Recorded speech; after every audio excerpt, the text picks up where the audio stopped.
Mic check. Mic check. 1, 2, 3, 4.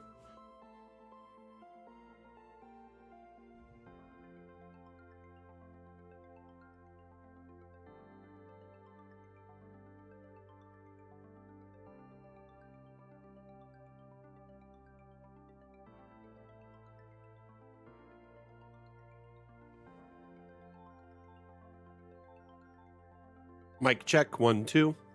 Mic check. 1, 2, 3.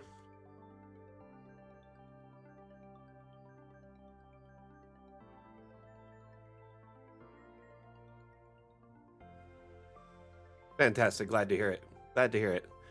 Thank you for the confirmation.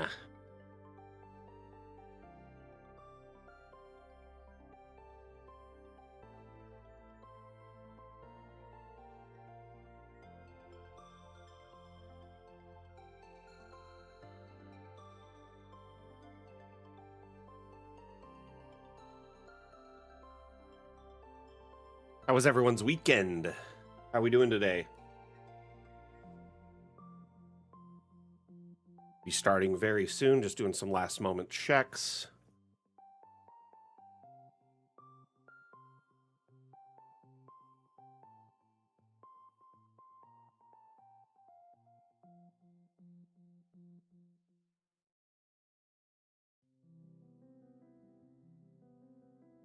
Hey, Ringo Dusty, how you doing? All right, let's roll into Mapmaker Monday. Oh, left my lens cap on. So I'm like, after reading a few articles in the last few years about how people can like hijack your webcams and spy on you, I've been hella paranoid about it. So I always leave the cap on and then I unplug my mic when I'm not around. Weekend was low key, running a fantasy game tomorrow night. Have my damn maps already. Nice, nice. That's good to hear. Glad to hear it, my friend. How's the feed looking for you?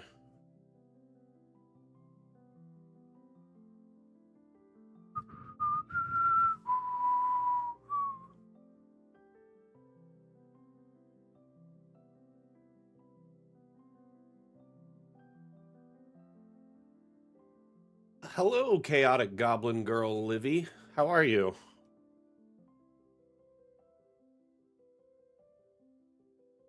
Welcome one and all to the stream. Hope you're having an amazing Monday and hope your weekend was rad fantabulistic.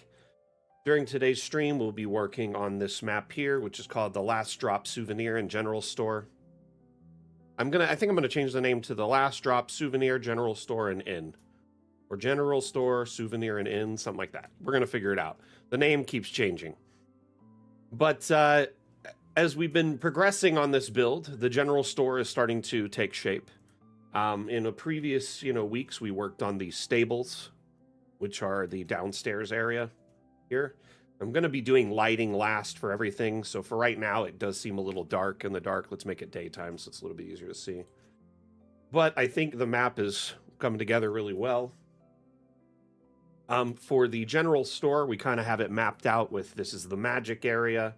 This will be, general goods like food and like, just simple like non-perishables or like things that people may want before they travel on from this rest point.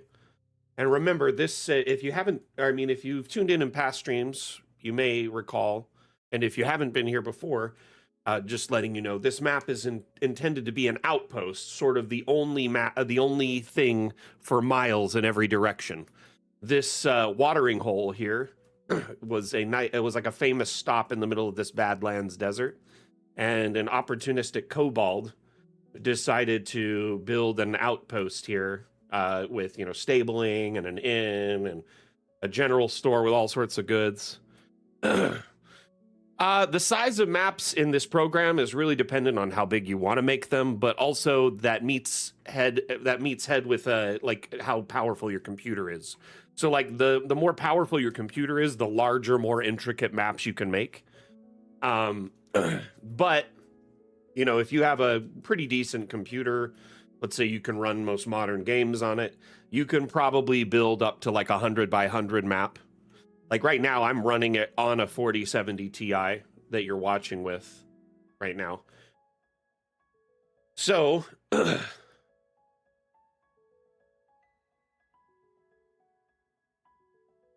but keep in mind, you build your map in Dungeon Alchemist, and then you export it to play on your platform of choice. So let's say you play, on a printed map, you can print it. If you play on a TV tabletop, you can export it as a digital file. If you play on like a virtual tabletop online, you can export each level as its own scene. And then if you play with certain tabletops, it actually includes lighting, windows, walls, doors, line of sight data. Anyway. But yeah, your computer, how much RAM do you have, really? That also helps a lot in the case of building big maps, I feel like. So the general store, we were kind of just putting stuff on all the shelves, trying to fill it up and make it feel like there's stuff here. So we've got some weaponry, some armor. We've got some adventuring gear, which we were kind of filling in these shelves with stuff. So there's some shields, but here we've got, some traps, chain, rope, canteens, water bladders, lanterns, candles. So we were just kind of filling it up with general goods that you might find in a store like this. 64 gigabytes is pretty good.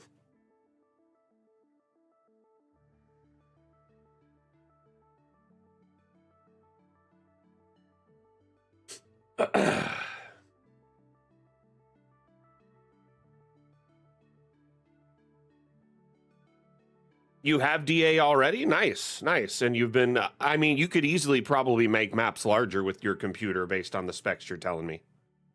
Fair enough. I mean, it's always a good idea not to push your PC. It's not a good idea to redline a car or a computer or any equipment for that matter, right? That being said, I mean, there's ways you can kind of upscale like how much you can output. If you're worried, you can change your quality to like low, which allows you to run much higher, like much larger maps with ease at higher frame rates. I had forgotten I was on low, to be honest with you.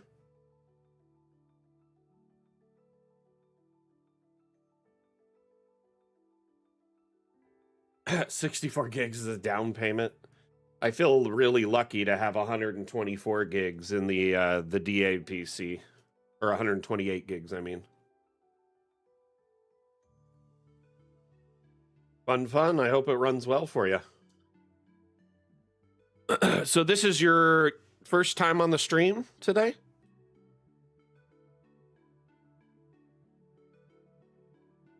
What else should we put on this shelf here? Let's put some more mining equipment here.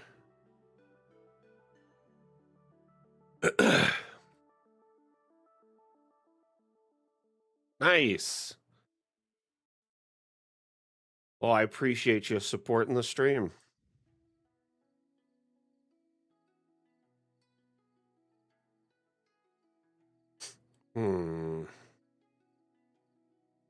But like,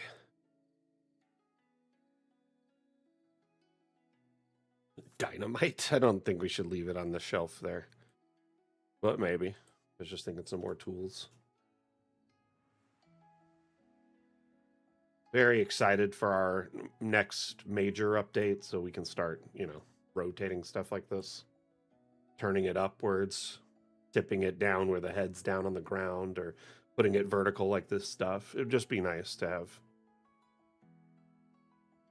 more options.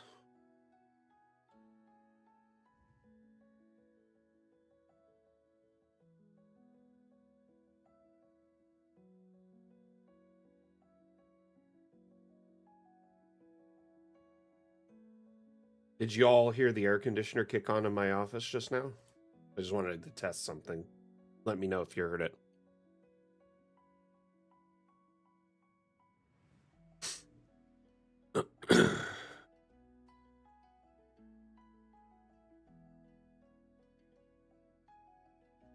Just we do these tubs and take the water out of them. You know what I mean? Perfect. Jim, how are you doing?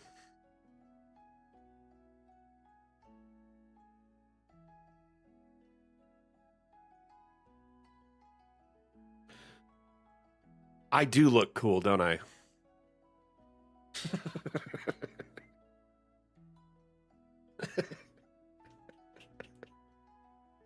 Sorry, that was ridiculous. Couldn't resist.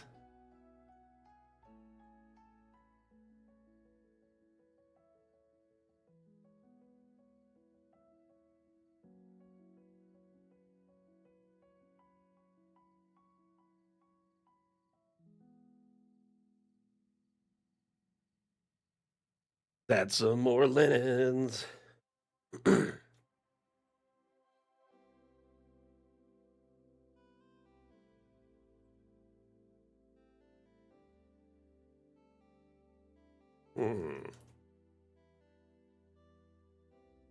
Does that one not have a collider? Annoying. It's okay.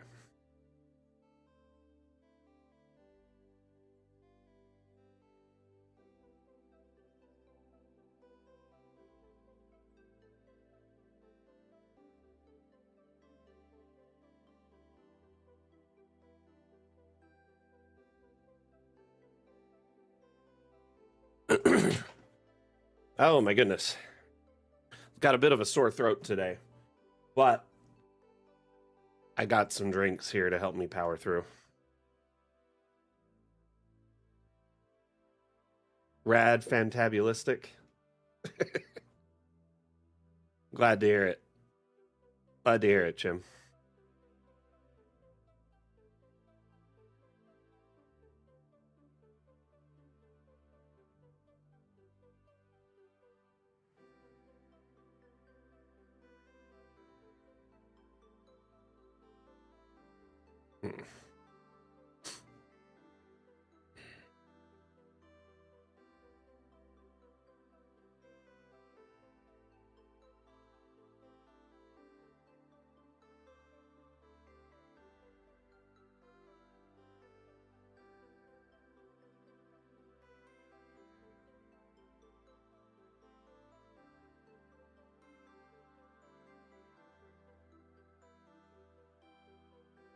I feel like there's something going around right now that's really been affecting a lot of different people.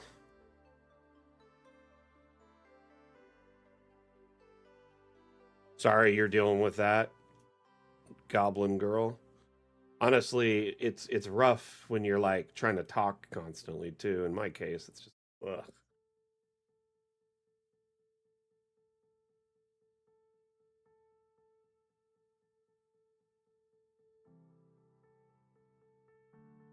Okay.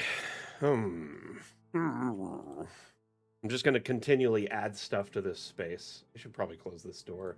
It's easier to work on this corner there. I only opened it before so I could figure out where to put this stuff.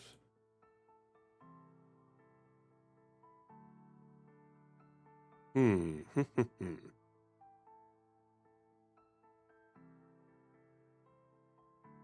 think what I'm going to do is move this iron down like here. Put this towel here.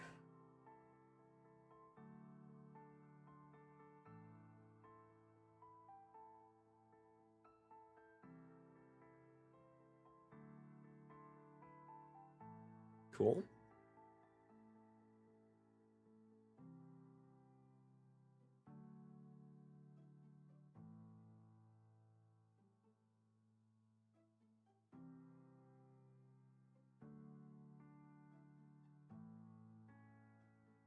It's still on the back burner mainly because I've been working on it in my spare time in my home life. And things have been kind of chaotic on the home front as of late. Mainly because I just got a lot of projects keeping me busy in the spring. You know what I mean? I will finish it and I'll get it up soon. I will put it on my to-do list. In fact, here, let me write it down so I don't forget. Because it was a little bit on the back burner as I've been doing these smaller projects. Mainly because it was a map I've been working on for months, and there really, was still so much left. And now I'm doing, a map every few weeks or, every couple of months tops.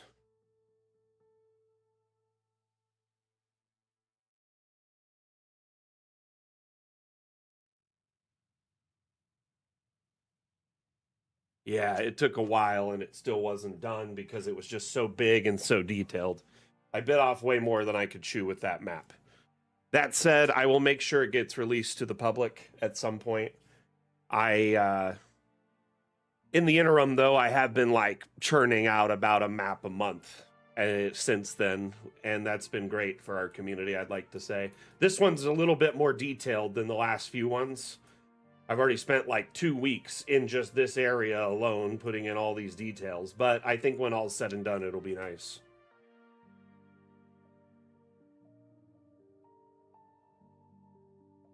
Yeah, that too. So, oh, thank you for saying that, Chim. So I kind of put a pin in it because I was waiting because there's all this information coming out from the devs and they were showing demos of like custom headstones where you can put any text you want on them. And I was kind of hoping for that too. So there's all these changes to like graveyard stuff coming out in Fun with Objects too. So I would like to implement some of that if possible. You know what I mean?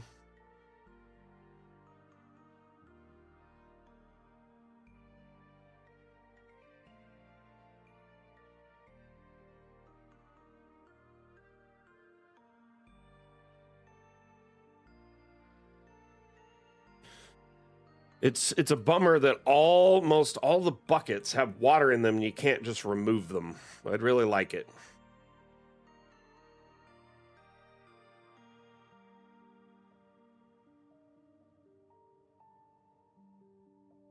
Changes. All right. So, who would like to hear about my D&D session yesterday?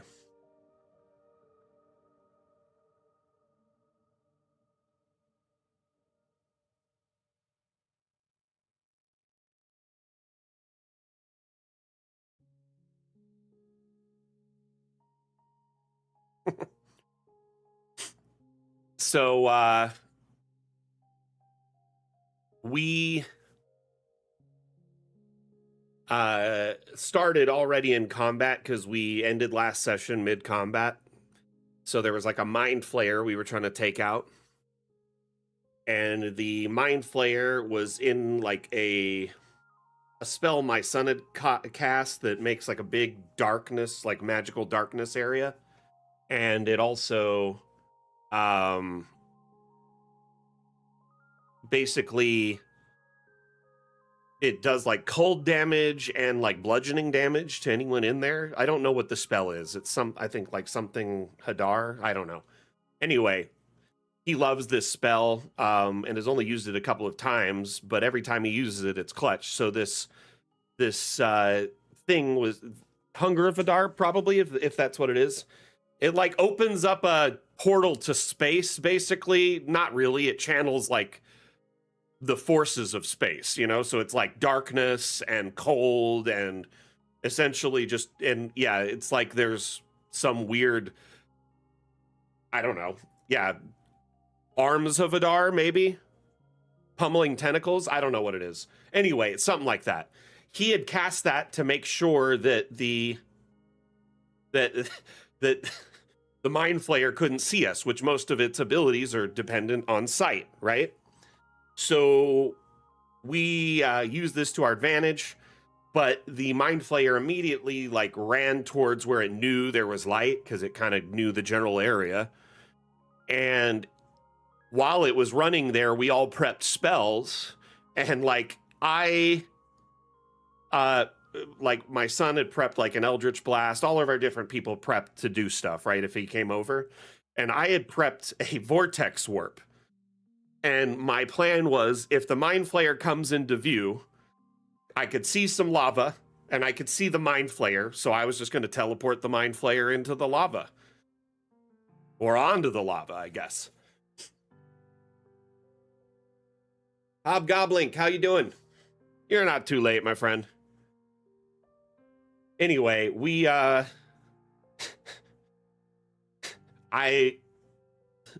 so we had all these prepped spells, varied attacks, whatever. So guess who comes out of the darkness? Oh, there's a lot of goblins in our chat, actually. We have several goblins who come into our chat. You'll be right at home here. But our other goblin is currently on YouTube. But I'll tell them you say hi, chaotic goblin girl. We've got goblins all over the chats. Okay, so Wardian's not here yet. No.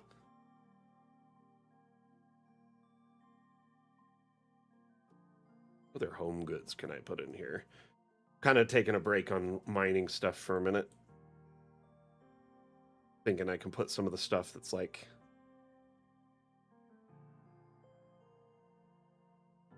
tubes of paint. But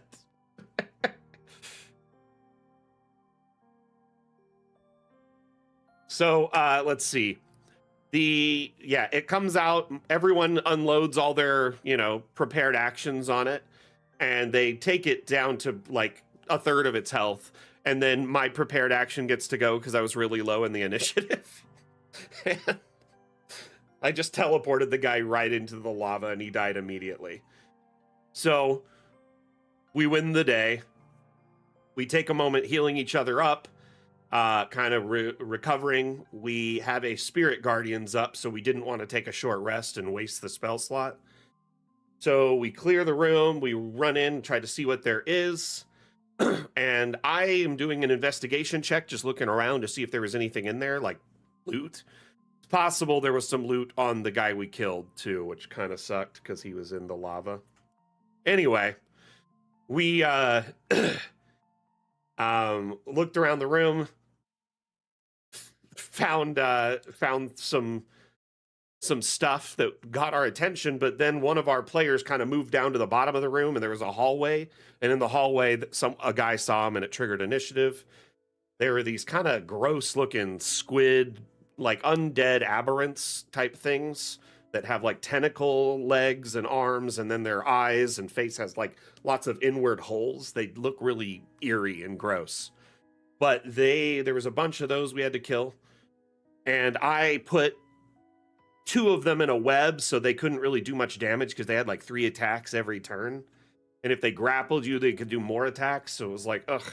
So we kind of surgically took them out one at a time after I webbed a couple of them. And then we healed up again, moved on to the next area. And as we turned the corner, quite literally went into initiative again.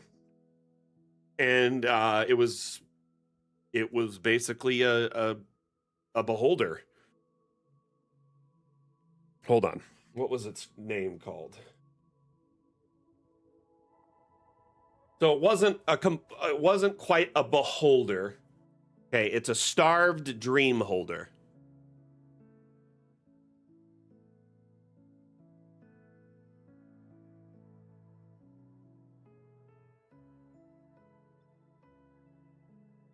Anyway.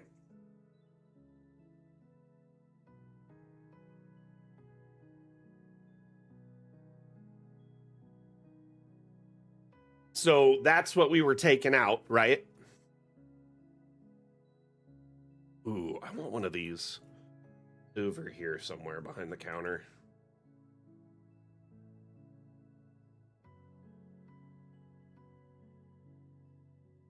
Maybe there for now.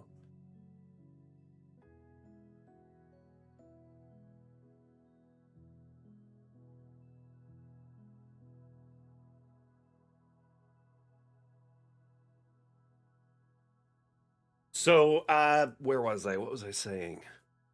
Sorry, I lost my train of thought. I'm kind of trying to keep adding stuff, so I keep working on this. Oh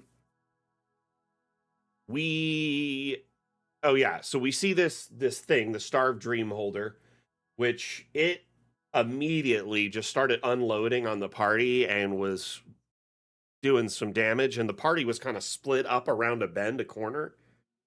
Like I was up one area, and then like half of our party was around the corner because they kind of pushed ahead.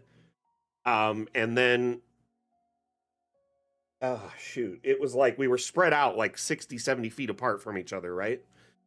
And that side of the party is getting tanked by this dream holder. Well, it wasn't split too far. They were just kind of moving ahead and like just checking the area while we were coming up behind them. Like, I don't know, it was like The reason it was kind of split is because there was a corner. So it was more like we couldn't see what they were seeing, right? And the thing they were seeing was like 120 feet away down a straight line in the hallway they were in. So everyone around the corner, 20 feet away, couldn't see it yet. And by the time I got to that corner, the thing was already gone, and my son had cast that spell again, putting darkness, because he was trying to put a barrier in between it and us so it couldn't see us and cast things at us. But it immediately, because we were like in this tunnel full of lava tubes and like different passageways, it took another passage and started going around behind us. And that gave us a moment to kind of heal and like regroup. And then the party kind of got together in the one corner area just as he came around. But what had happened was, oh my gosh, I forgot something. I'm so sorry. It was actually a really funny moment. So while he was fighting our teammates, our fighter, like rogue fighter combo guy, he was like trying to do that, like, I'm gonna save us. He's gonna run in and, hold the thing off while we get everyone kind of in a position to start fighting it. Realistically, he has the lowest intelligence in the party, so he just does these things all the time, thinking it's good when it often doesn't help very much. But he's fighting the thing, and then it hits him with a beam that can send him through like a wall. It was like a incorporeal ray. So he got launched through a wall into the lava tube on the other side, fell into the lava, and immediately went into death saves. So his valiant effort running in Leroy Jenkinsing basically got him instantly downed. So I happened to be luckily at the back end of that lava tube on the other side around the corner because it kind of cut through, but there was lava there. So I'm like, I can't get in there. But I heard his armor in the hallway behind me, and I went and peeked to see what it was because I thought maybe someone was coming up behind us. And it's my teammate laying down in the freaking, like laying in the lava, just downed. So I immediately vortex warp him to the ground by me. Second time I've used vortex warp today to kick butt. And then I force feed a greater healing potion on him because we do bonus actions for potions. And yeah, anyway, I was able to save him. At this point, I mean, he's charmed, he almost died, and he is just sitting there all charred. And I'm like, hey man, you all right? And he's like, yeah, I'm good. Every time he did something throughout the day, his RP was a thumbs up. He'd look at us, even if he did bad, thumbs up. So, but when he was in the lava, he sent me the meme of Terminator in the like magma, the lava, in the melted iron with the thumbs up. I was dying. Anyway, it was really funny. So we were just having fun with it the whole night with the thumbs up thing, even if it was a failure. Well, he was still charred. He was charred and charmed still. So essentially, because he hit him like with a 1-2, he charmed him and then launched him, or no, I don't know. No, because he didn't damage him, it didn't remove the charm feature. Because the lava damaged him, not the actual guy. Because he just like teleported him through the wall. Does that make sense? Anyway, it was pretty funny.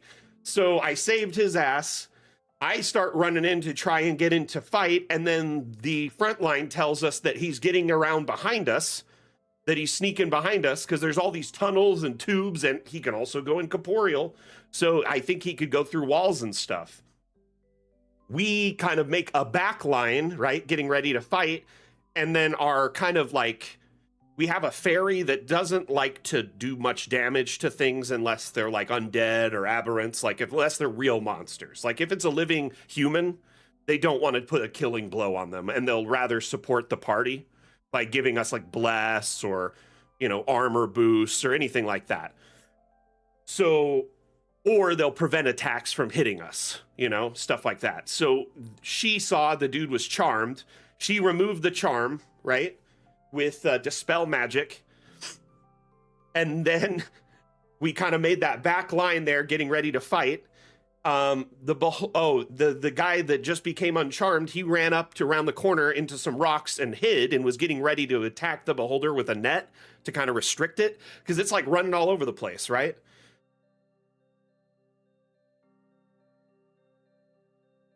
Anyway, he essentially was doing his very best to hide, and then I was trying to get behind the corner for cover, and then it was the beholder's turn, and it came around, didn't see him, saw me, saw our Sorlock, and saw our paladin standing there kind of in line of sight. Everyone else was around the corner, and he rolls the D3 to see who he's going to attack. Every freaking time it was me, 3 rounds in a row. My freaking little halfling wizard. And I had to do like 6 wisdom saves when wisdom isn't really my best trait. And I succeeded on all of them but 1. And then I ended up confused, so I didn't get to attack on my next turn or move, which sucked because I couldn't get into cover or hide from him. Anyway, that freaking thing kept coming for me, and I do intelligence save, wisdom save, charisma save. I was nailing all the saves. I had to do like 6 or 7 saves. And he's like, man, I only failed once, like I said. And then when I finally had a chance to attack, because our guy got him with a net, so he was netted, and he had to use a reaction to escape the net, an incorporeal action he had. So he escaped the net, and then he was trying to run, and he was in like the aura of my wife's spirit guardians. So he couldn't move very far because it restricted his movement. It slowed him down, and he was not able to get out of sight. He was like by this wall of a ledge of like a cave that went to a lava tube. Usually he would go and hide somewhere. So like this fight took 2 hours for us to kill this guy because he was like zipping all over the place, right? And he had legendary actions and all sorts of stuff. So essentially I was ticked that I hadn't been able to go in like 4 rounds, 3-4 rounds, between being confused, between having to like save someone and use my action to do that. I hadn't been able to do anything. I was behind the corner when the first round happened. I was like, okay, I am going to do something to this guy. I was considering vortex warping him into the lava. But my son's character likes to study the bodies of monsters we killed to learn about them and see what we can learn to make our fights easier in the future. And I agree, that's a good idea. Sometimes he can even sell the bodies to interested parties. So we essentially were planning to try and not capture him, but kill him in a way he wasn't burnt alive and lose his body, right? So I had this item from like several sessions ago that I'd forgotten I had. I was looking at all my stuff, and it was like a throwable called a tangle root bomb. And it essentially makes this like cloud of roots and that kind of go all over and grab everything, even flying stuff, hovering stuff on the ground. And it's like a big web that hurts them and locks them into place, right? And I was like so sick of this thing. So I was like, okay, I have this tangle root bomb. What's the throw distance on it? And the DM's like, oh, it doesn't say in the thing. I was like, no, but most throwables are like, 30 to 60 feet. So I just wanted to ask. And he's like, oh, okay, I'll let you throw it up to 60 feet. I'm like, okay, I'm going to throw it just like right over here at this area right by him and have it, shatter and get all over him. And I got the throw. Tank got him stuck, right?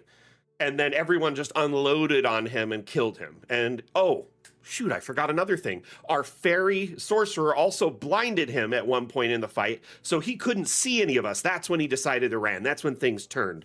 He turned to run, and then I got him with that tangle root bomb. So essentially, we got him locked, blinded, and unloaded on him, killed him. And then he had like a cool item, it's like a wondrous crown. It's sort of like the crown of the Magister, but it's a beholder crown, and it has a bunch of spells tied to it that are really powerful and some charges. Anyway, that whole session, getting to that point probably took us about 2 hours. Yeah, casting, blindness, deafness on or blindness on a creature that uses sight for all its attacks and has lots of eyes. I thought that was a good move. So it was blind, and that gave us a huge edge in the battle, and we essentially turned the tide almost immediately. It was great. Anyway, once he died, we recuperated, kind of looked for loot, found a few different things in the room where he was originated from, and found an item on him. And we found a Rod of Resurrection. So that's pretty cool. Ominous as well. Hey, you're Sage. Thank you for that follow, by the way. Much appreciated. Didn't notice that till just now. Welcome to the stream. Anyway, so we had pretty good session overall, you know, just contending with this kind of beholder variant, dead holder, or whatever it was. What did I say it was? Yeah, a starved dream holder is what it was. So yeah, once the fight was over, got a crown from it, got some items from the room it was in, and then we healed up really quick and then decided to take a short rest. That's how we healed and attuned to all these new items we got.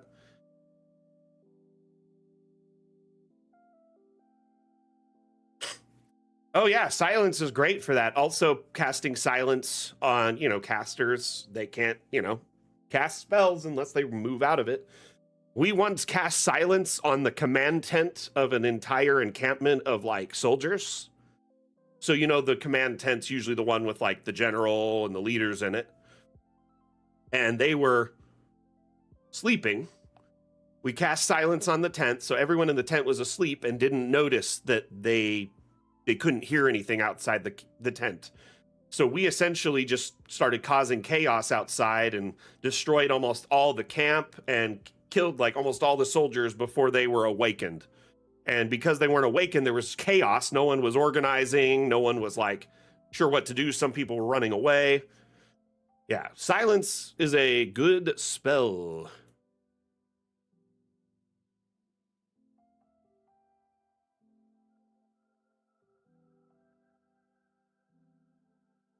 A lot of spells actually make a sound.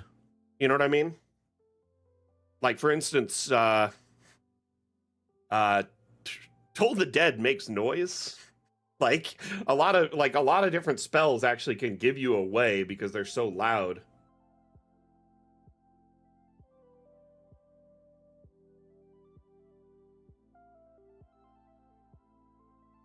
I'm trying to think of what else to put on these things, man. I'm running out of ideas.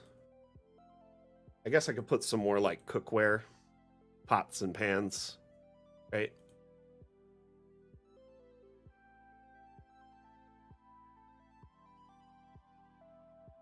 I think I can put this cauldron up here without anything in it. There we go.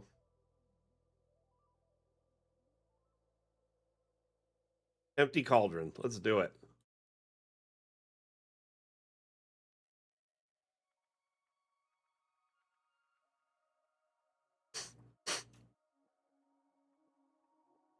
Anyway, we it's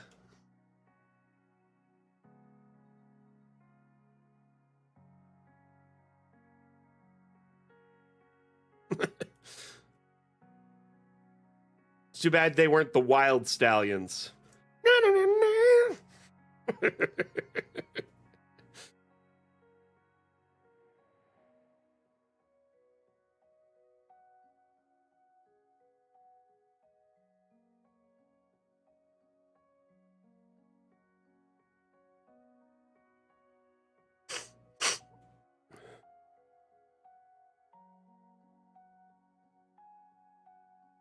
Your Sage, that's a really good question. And, you know, to be honest with you, that is a problem that we have been trying to address little bits at a time after we released multi-level. We became aware of some objects behaving incorrectly. And we figured out a fix for a lot of them, but others we've been having to fix by hand.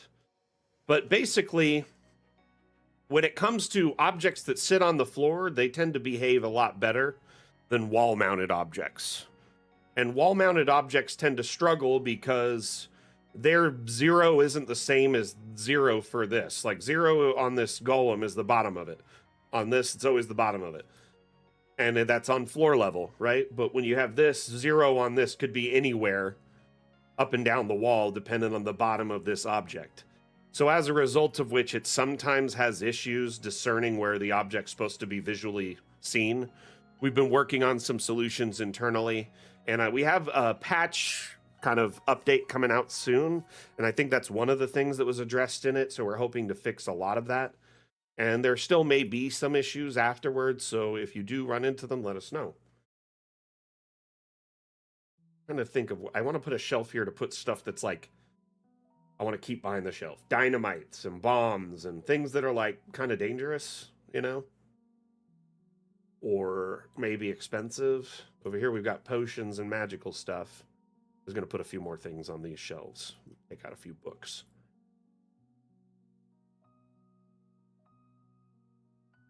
There's a bucket right here. Might do a couple cauldrons.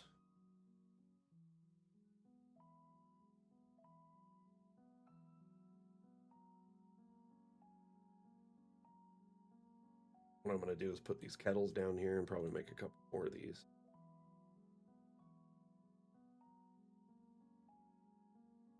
So Sage essentially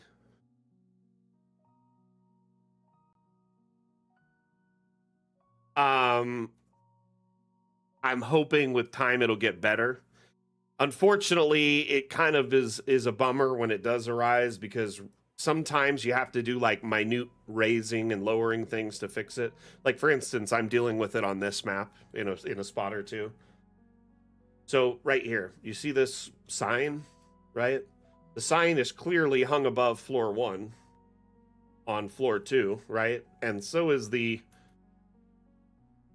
shoe horse on the thing.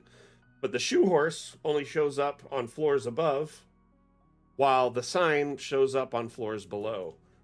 So there are some weird inconsistencies that need to be dealt with, and I'm sure with time they'll be patched and made a little bit better. What you can do is kind of play around with the heights a little bit if you disable collisions, right, in the object menu. This here. You can raise and lower things to a degree, and then you can kind of play around with where it's still visible.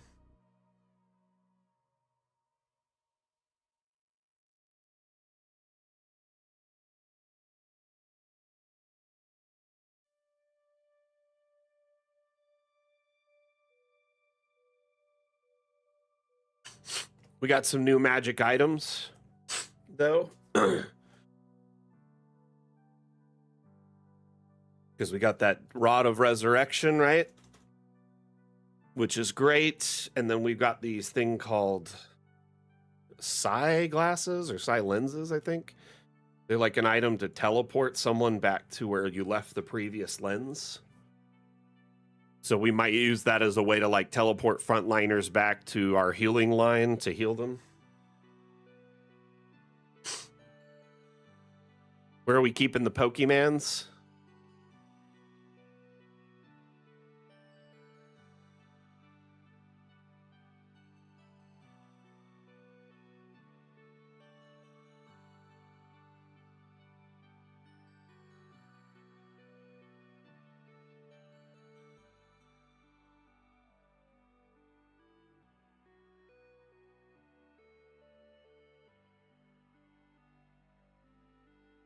You know, that would be the best way. Just, you know, a little thing on here, and you could say floor 1. That would probably be the simplest way, right? Especially on items that it's like, it's not really sure. Kind of just overrides it. But unfortunately, I don't know if that's the solution the devs are working on at this time. That said, you can always make a suggestion on our feature base, which is our roadmap and suggestion board. Suggestion like that would be a great one.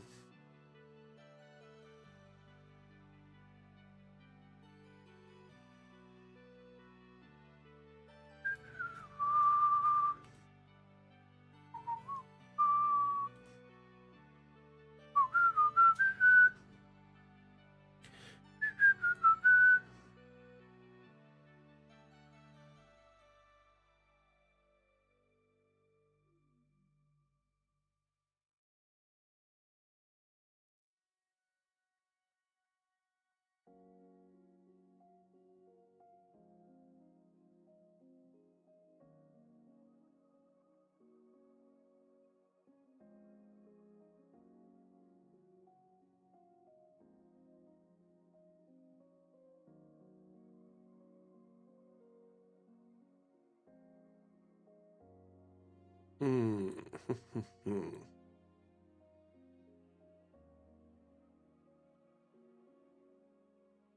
Crown and the magic items.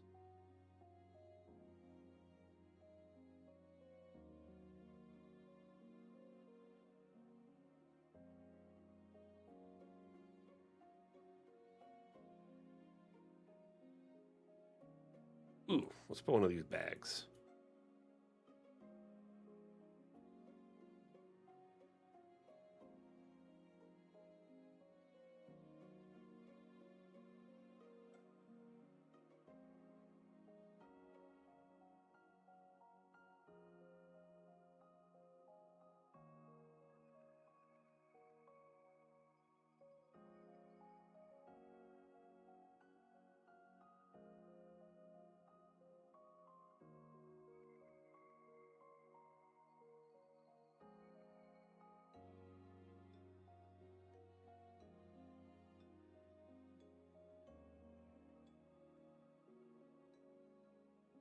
Trying to decide what to put on these shelves.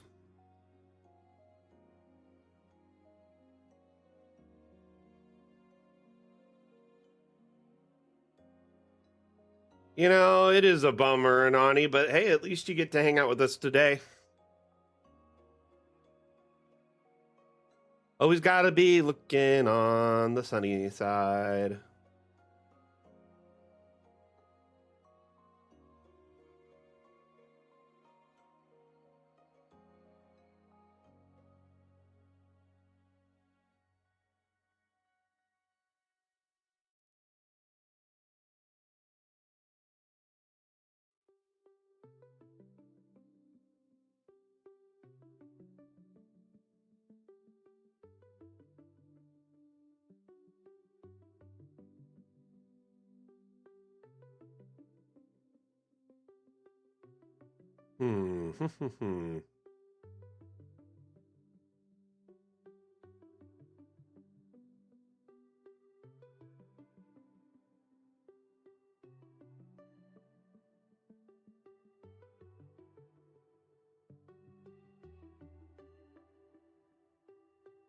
So, let's see, where was I in that story?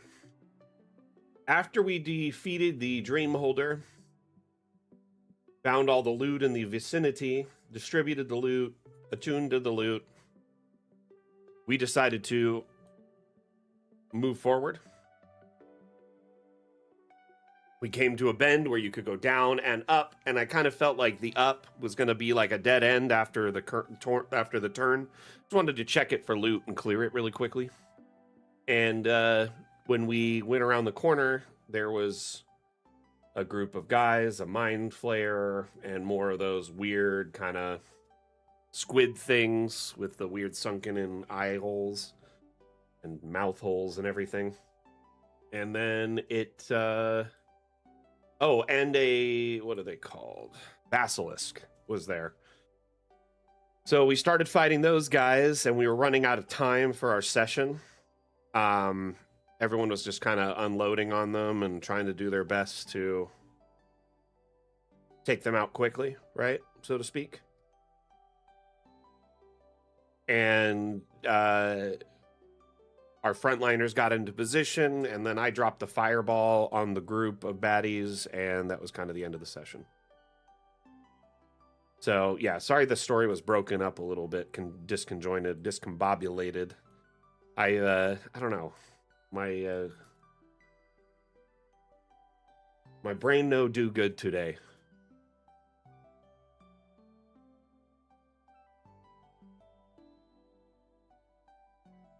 Okay.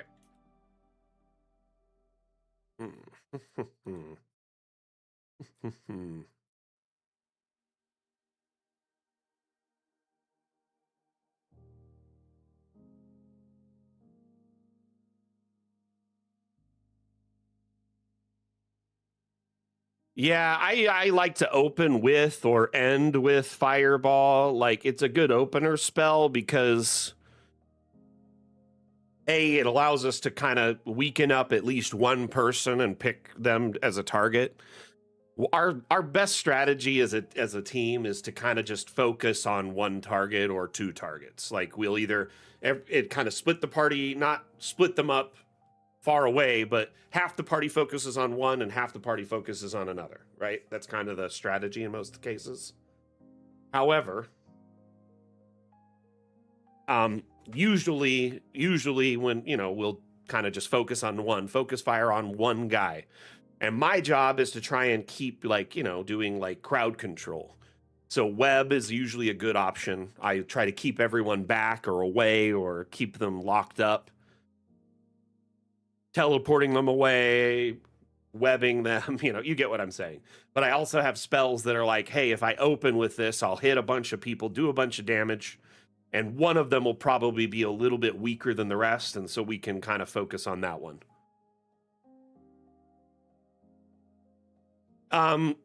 We didn't actually end the battle there. We just ended the session. So kind of sorry for the confusion there. There was a mind flayer, like 2 or 3 of these weird, gross mobs that I've been telling you guys about. They're like essentially kind of rubbery, white-looking things with black eye holes, a bunch of eyes that are like sunken in, and a mouth hole that's all like, I guess that's pretty normal, sunken in, but they just look eerie and otherworldly. They're an aberration of some sort. I just can't remember their name.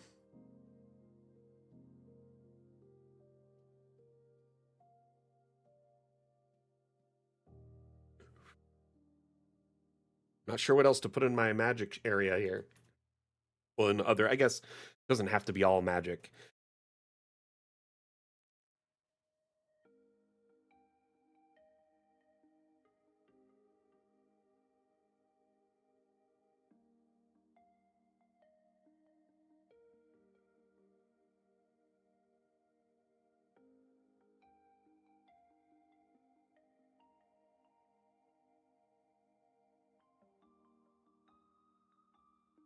Yeah.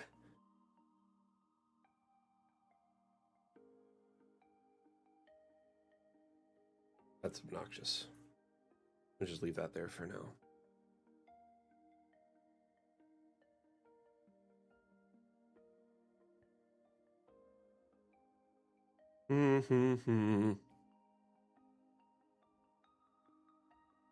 Yeah, this area here, I was going to put like some more home goods because I've been running out of ideas of where to put things.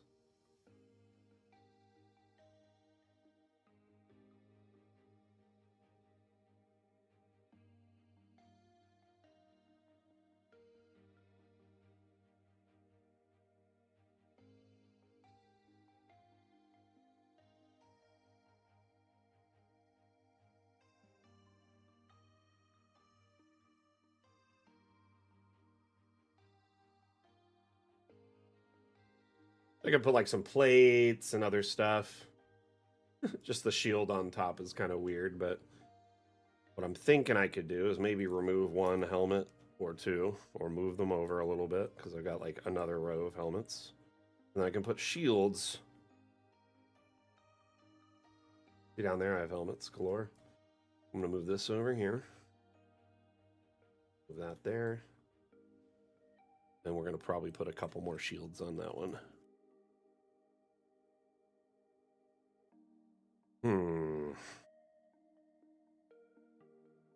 Plain old shield on the wall there. Hey.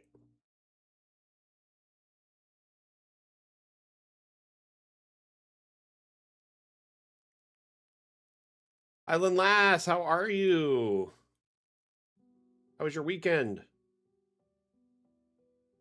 fact, that goes for everyone that I haven't asked how your weekend was so far.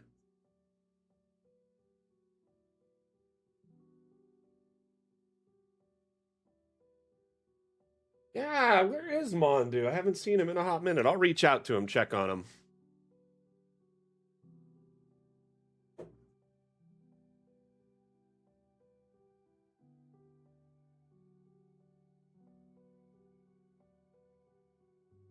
Hey. Yeah, I did put a thing of cannonballs here the other day. So I had a tent here, right? Like a display tent. But I deleted it because I was gonna put it back later. That, and we also decided to do these little mini tents. So I was deciding whether or not to have like a big thing of cannonballs. It's just like a random thing in the center.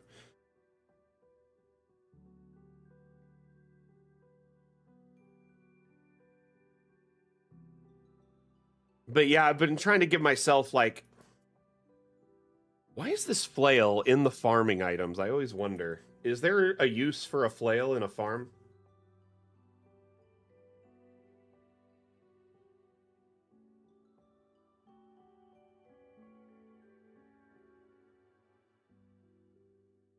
Whack the weeds? Threshing? Okay.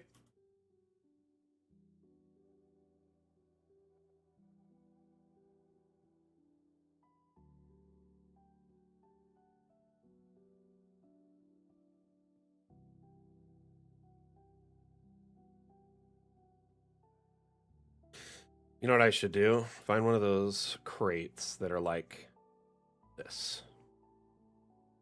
Shrink it down a little bit. Make sure I'm in the right ones.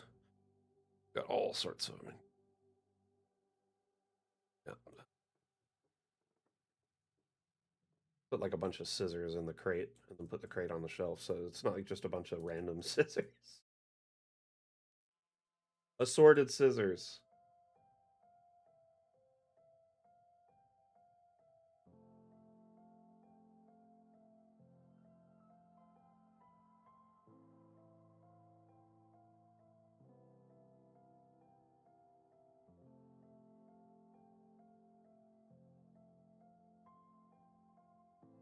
You welded a scythe recently? Dang.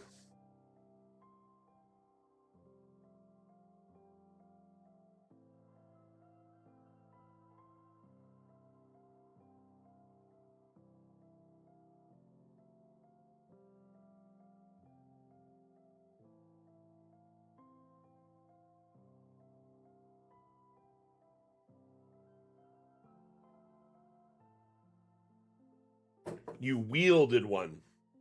I misread that as welded one for some reason.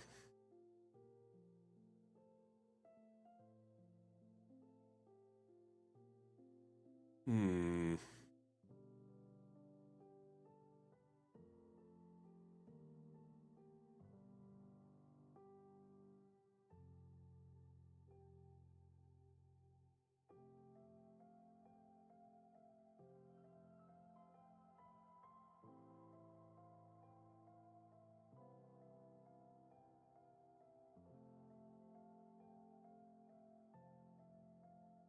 I honestly have no idea where to put in some of these, so I'm just kind of like filling it with whatever.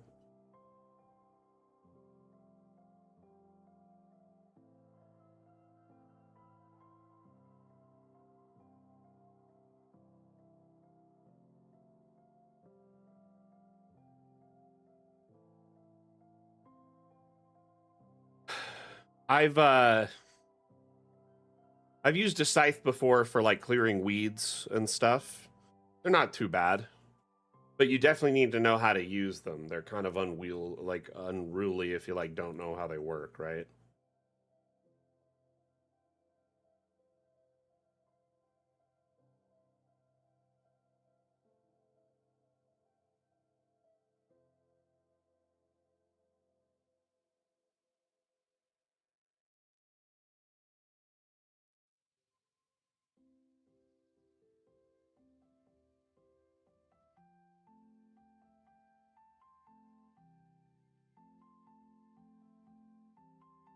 Hmm.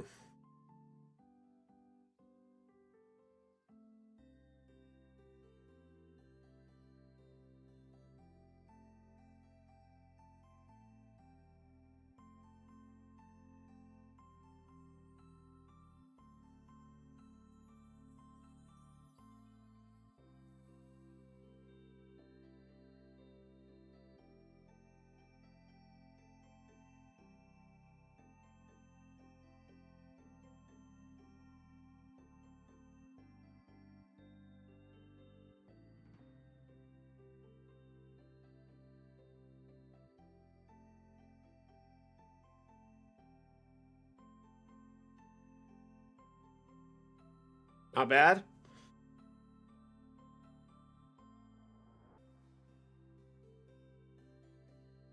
Oh, excuse me.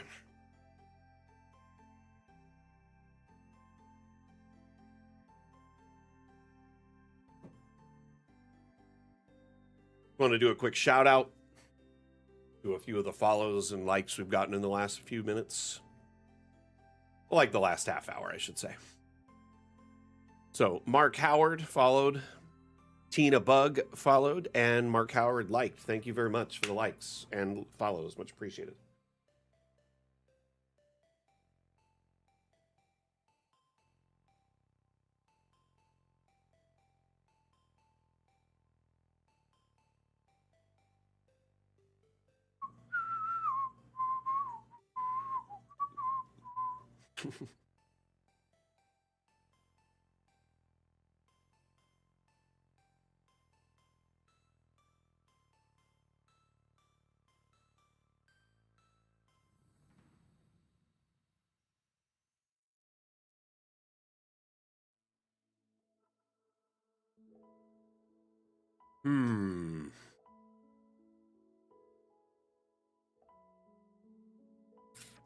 Perfect for something like.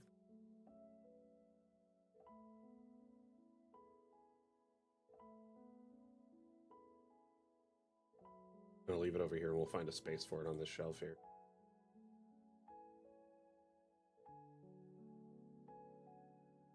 Yeah, when you set it to crystals, it tends to do a lot of crystals. How big was the map? Just curious. Just curious. So someone suggested I extend this area back here and put like a little, an area behind that's like making of potions or like an apothecary station or maybe like a oh no, this is like authorized entrance only because it's rare and expensive items. But I've been kind of doing the magic section here. Part of me is feeling just to keep some other items that I wouldn't want on the floor, So, explosives and things like that. I'm open to suggestions though.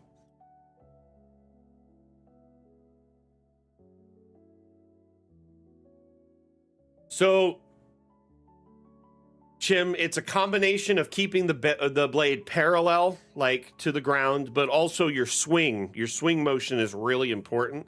My grandpa taught me how to use a scythe, and while you're holding it, you want to like essentially use your swing motion to your advantage. So you'll like do it like in really smooth motions, right? And if it's getting caught, it probably needs to, like, if it's not cutting, it's either you're hitting it at the wrong angle or your scythe needs to be sharpened. But yeah, my grandpa had this shed behind his garage. It was like, well, not a shed, it was attached. It was like a little room behind the garage that he turned into a shed and had like a workbench and all of his yard tools. And he had, it looked like, I don't know if you ever saw a Twister, not the new one, the old one, where like, basically they're trying to look for a place to hide during the big twister at the end. They're like running all over trying to find a place, and they're going to all these rooms, and then they go into like a shed on a farm, and it is filled with sharp objects because it's like the slaughterhouse or the tool house or whatever. That's what it looked like to me as a kid. Like it was filled with like all sorts of things, blades everywhere. Yes, I mean sickle, scythe, a blade for chopping the tree edges, like a big extended saw, chainsaw. Like it looked like a freaking murder room to a little kid. You know what I mean? Like, what is this place? Oh, okay. I do have one of those books somewhere, so I was wondering where it was. Why do you not like going up colliders here? Like, why does most things do this? Just, oh, you know what? It's because it's got something in it. Second you put something in that jewelry box, it becomes a problem.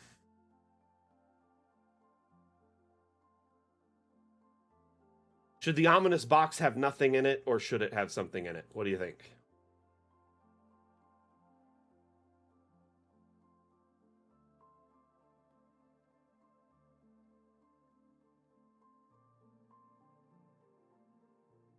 Also, by the way, if you have a back that like it hurts when you do a lot of twisting motion, a scythe is not for you because it will mess you up.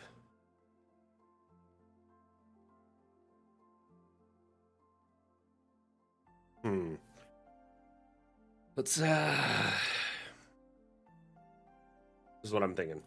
Few coins on the counter, right?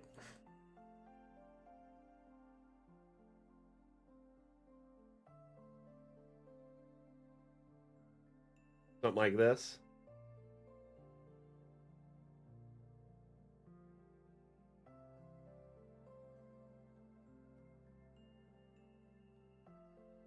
We do have a skull right here. I was thinking like a little jewelry item to go in the box. Something like it looks like a magic ring or maybe a magic bracelet. Like this could probably go in there. You know what? That's a good idea. Why? It was on that collider just fine a moment ago. Ooh, we could put a gem in there like that. And make it a different color. Black gem or anything in between. Make it aquamarine.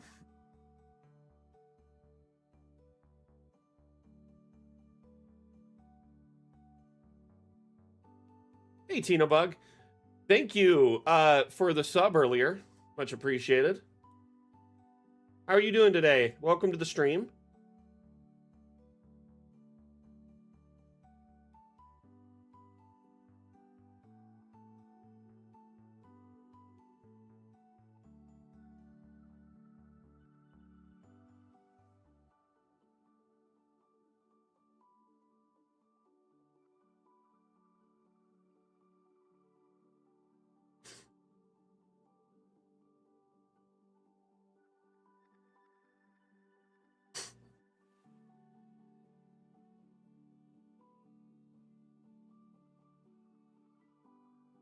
Catatonic, how have your streams been? I get notifications that you've been going live, but I haven't been able to drop in every time because it's been when like I'm in the middle of other things, but very much would like to catch you when I can. I love supporting our community streams. In fact, any of you out there, if you stream on Twitch or on Steam under the Dungeon Alchemist tag, I get a notification for it now.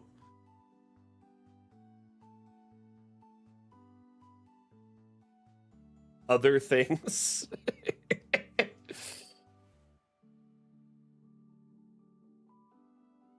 Ooh, how about a chalice? That's a good one.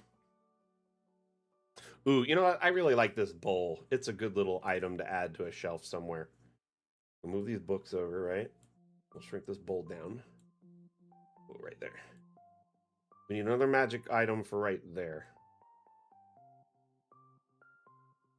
That is awesome, Ring of Destiny. That is so cool.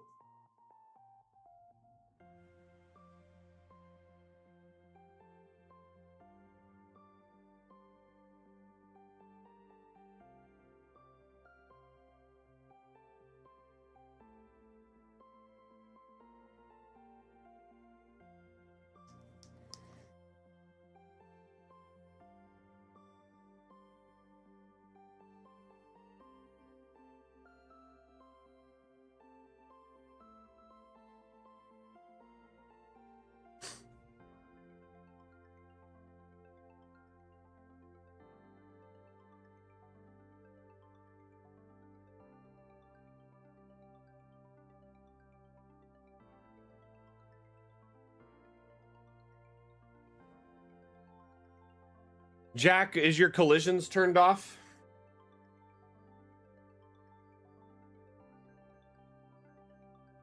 Oh, nice, Tina. Well, welcome to the community. My name is Mac. I'm the community manager. I stream twice a week for our community to give them a place to kind of hang out, learn about Dungeon Alchemist, ask questions. So our Monday stream is called Mapmaker Monday, which is today. So we focus on building a map, and answering questions in real time during the stream in AMA format, which means ask me anything. So if you have Dungeon Alchemist related questions, ask away, and I will do my best to provide you with assistance.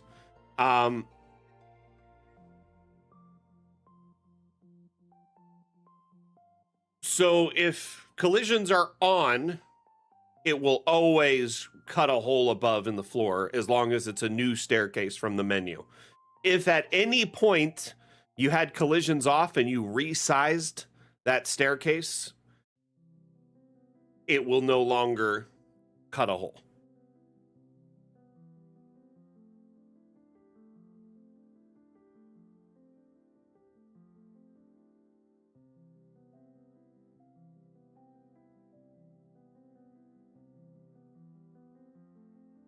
So if you had them off and you resized the stair at all,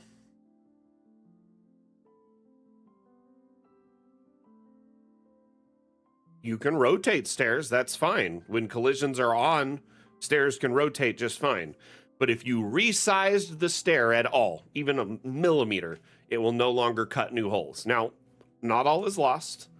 You can just always go to the floor tool and use the remove floor tiles and just delete them in the area you need it. So there is always a way to work around it. But yeah, if you have collisions off when you generate the stair, I believe the stair is sort of kind of turned into a stair that can't cut holes, if I'm not mistaken. See? But if I do the same thing with collisions on, and that's if the stair was placed while collisions were on, should cut the hole, right? But if you put the stair out before when collisions were off and then tried to move it after collisions were on, it's not going to change anything because that stair was placed. Basically, stairs are very unique in this case. They're the only item that has this very unique trait. Stairs are a transitional door between levels, right? Just like doors allow you into rooms, stairs allow you into other levels. Now, in order for them to automatically cut the hole, they have to have not been manipulated at all. That's how they interface with the design. They're the exact height of the rooms going into the next floor. All the stairs have been designed around that. But people wanted to rotate them on, not perfect, 45-degree angles, wanted them at, different angles, or wanted them at different sizes, or wanted them sunk into the ground, or adhered into some stone, or any number of things. So when you have collisions off, stairs behave slightly different when they're pulled from the object menu. They can be resized, they can be rotated 360 degrees instead of just, in four corners. And then they also can be raised and lowered.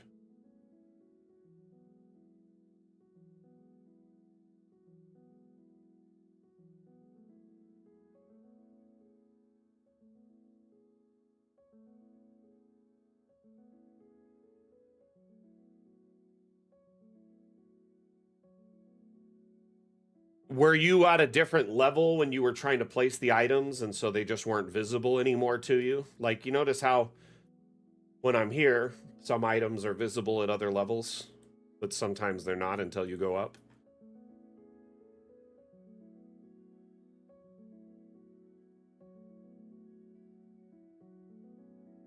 Gotcha. But yeah, use the remove floor tool if the stair isn't automatically cutting you a hole. That's the way around it.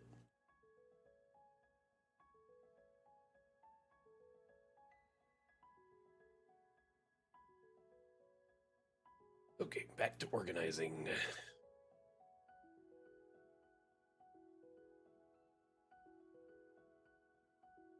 Oops. Like, why is this not working? I'm in the delete floor tool.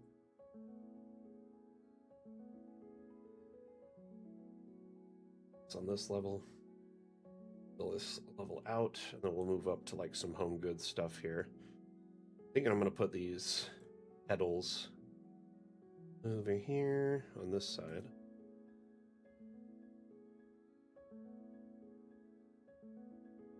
Then we'll put these. Why won't...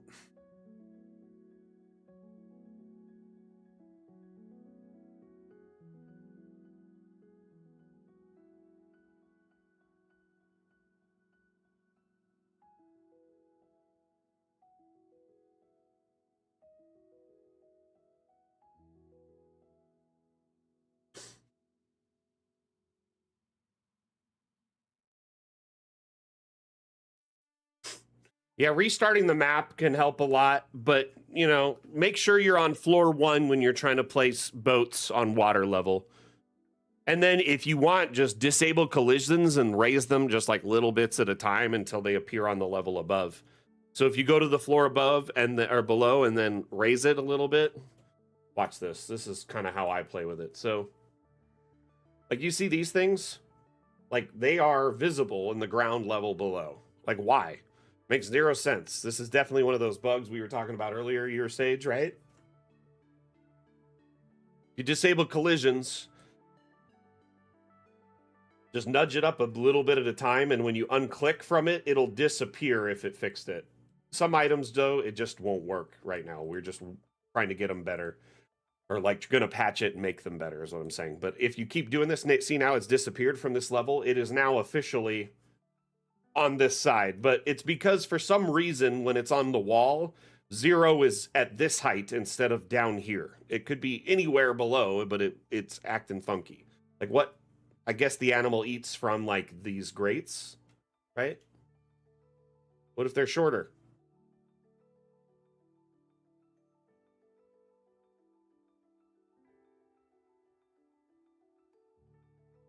Dang, yeah, we've got all sorts of goblins in here today.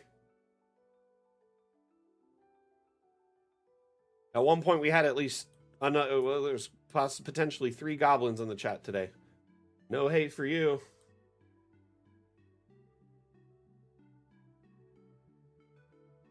But you get what I'm saying, like, stuff like that's silly, even though clearly it's not on the ground. For some reason, it's showing in the area below. It shouldn't. We're working on it. Hopefully make it better at some point very soon. Yeah, we had Hobgoblink over in YouTube, and then we got Chaotic Goblin Girl, and then Wardian the Goblin. Goblins unite. How's the Goblin crew doing today? Clearly trying to take over the world.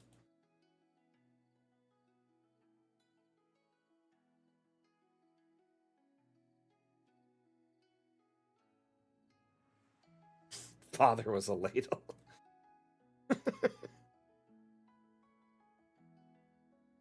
Bruh.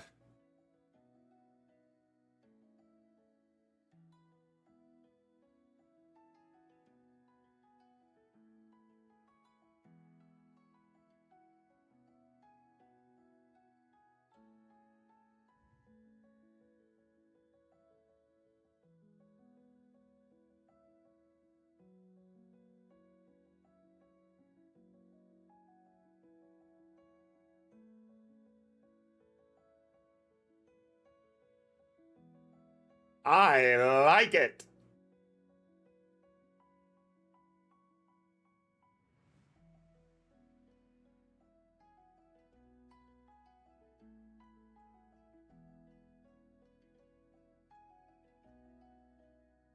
I'm glad you enjoy the Mapmaker Monday streams.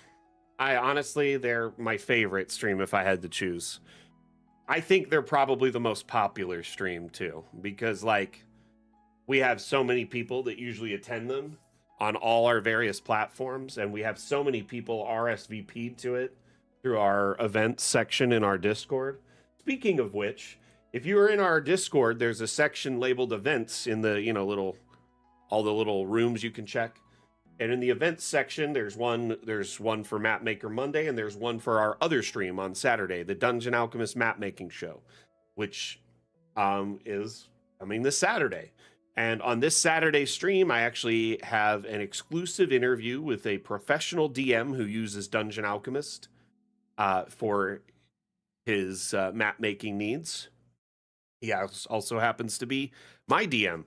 So he will be here on this Saturday to answer questions, and you can pick his brain and, you know, get his thoughts on Dungeon Alchemist and our development and whatnot.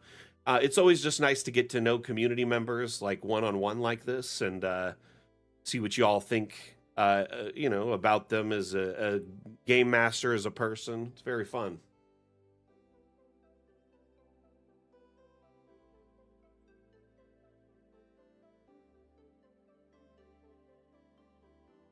Yeah, that is a nice thing about it, the streams, right, Atlam? Like, yeah, you can watch a tutorial, but it may be months old and kind of out of date, right? Because Dungeon Alchemist is in early access and getting lots of changes constantly. But when you come to the stream, I can show you in real time and teach you exactly what you want to learn if it's possible. So I think a one-on-one tutorial is usually a lot more valuable than a a few month old video.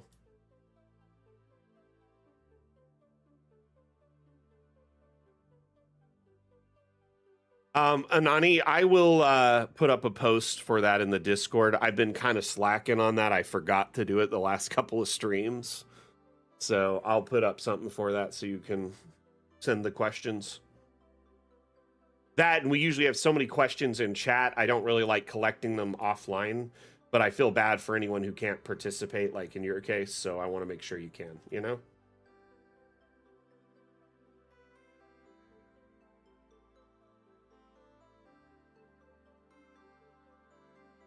Yeah, that was probably because I didn't make them.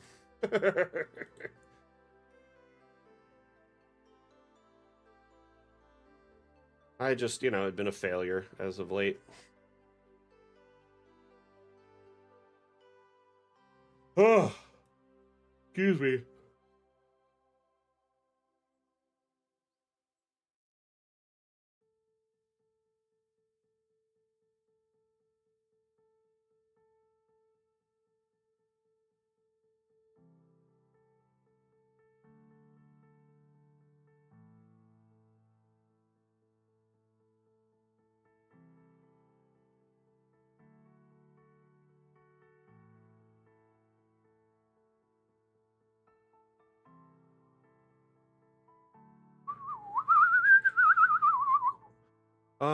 Okay, we're gonna go into cutlery.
By the way, to quickly place objects like these where I'm multiplying them right after I place them,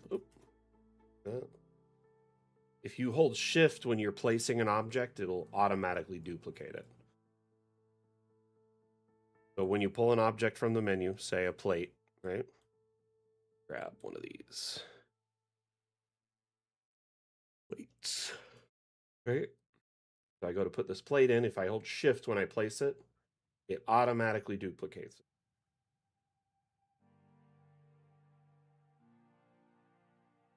I just stacked like several of them on top of each other.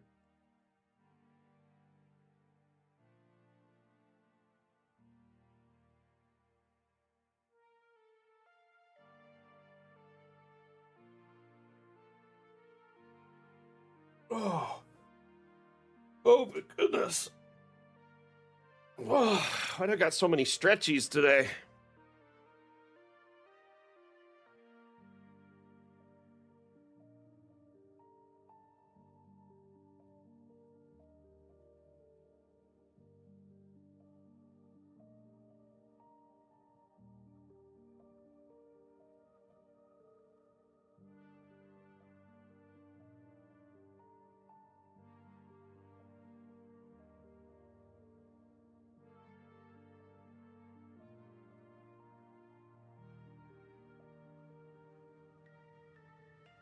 Really should have like stocked these shelves and then moved them over here. Mac made a mistake by doing this at last, because these shelves are like right here at the edge, which makes it a pain, you know?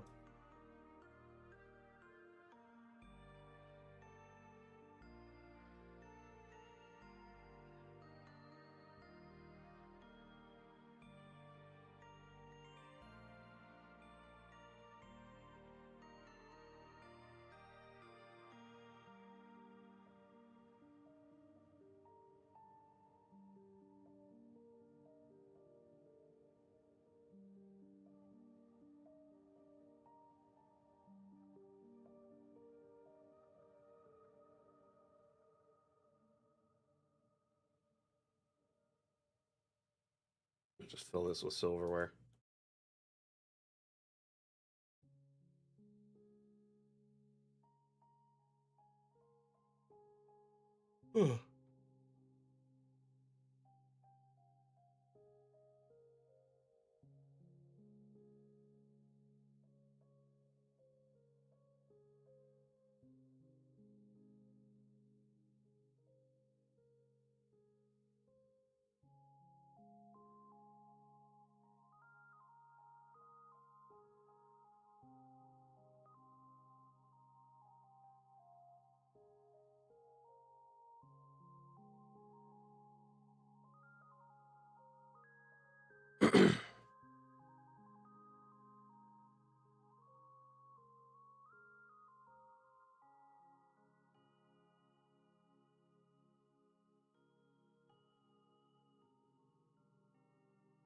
Dutch ovens.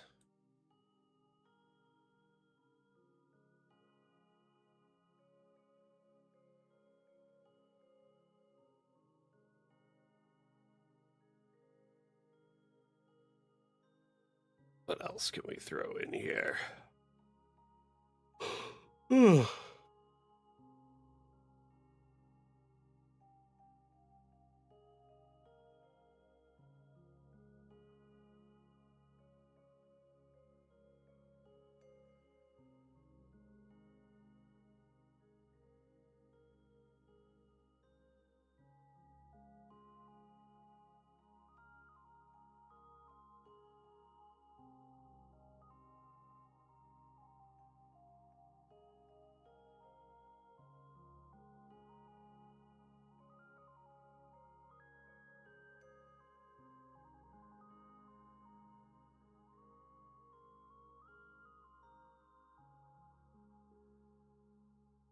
Okay, sorry, I just was in the zone there. I realized I was being really quiet just now.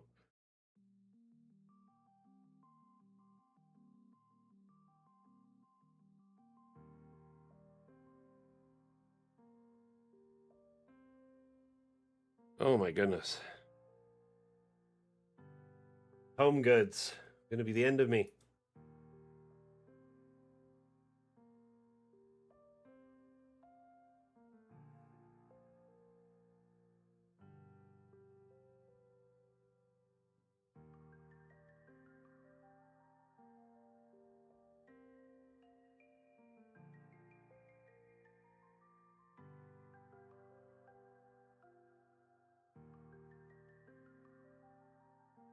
Find us some more baskets.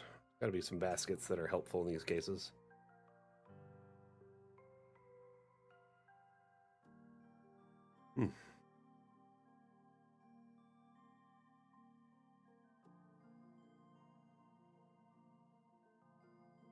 You know, that's a good question.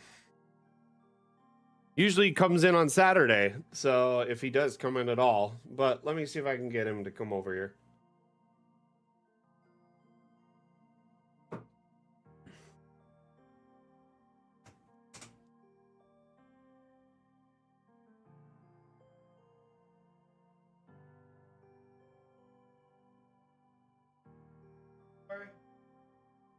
Come here, hey. Oh.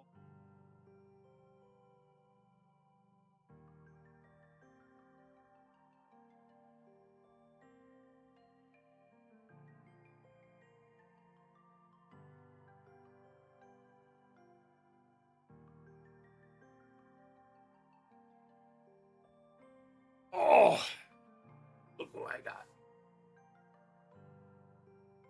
He still exists.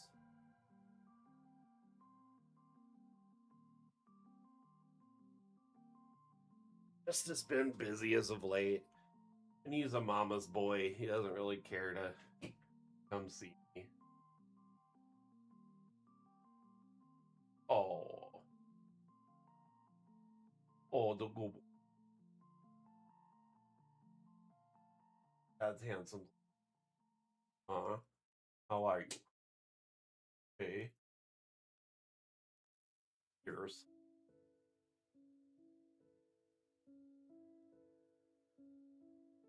He's a good boy. Yes, you are. He's a good. Let's just turn, because we all know you only want to see.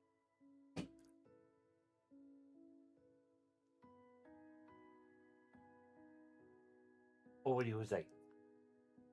What do you say? What do you say? What do you say? What do you say?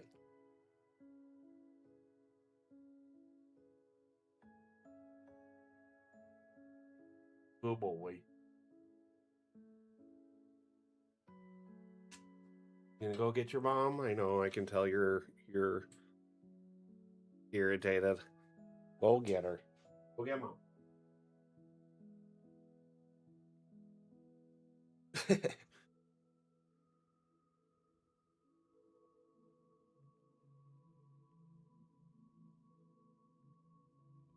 Yeah, no worries.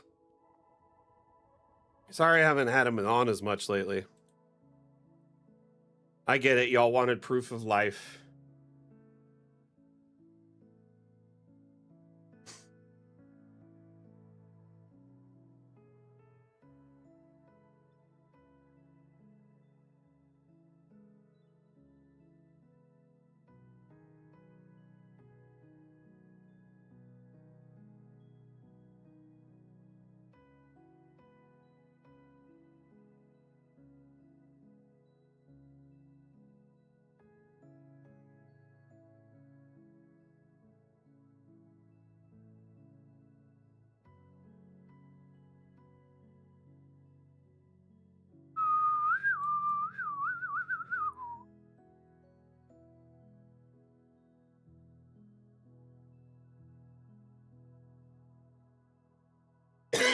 Excuse me.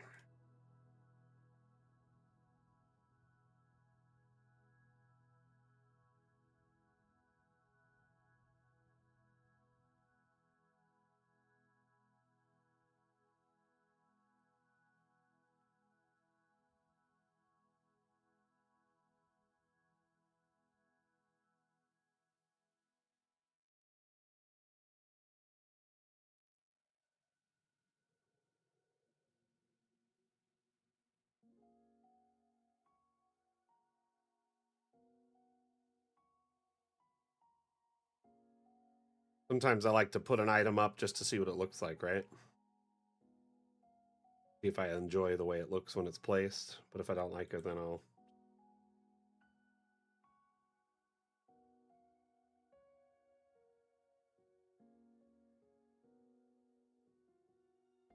Making a secret collage. You taking pictures of me without my express consent?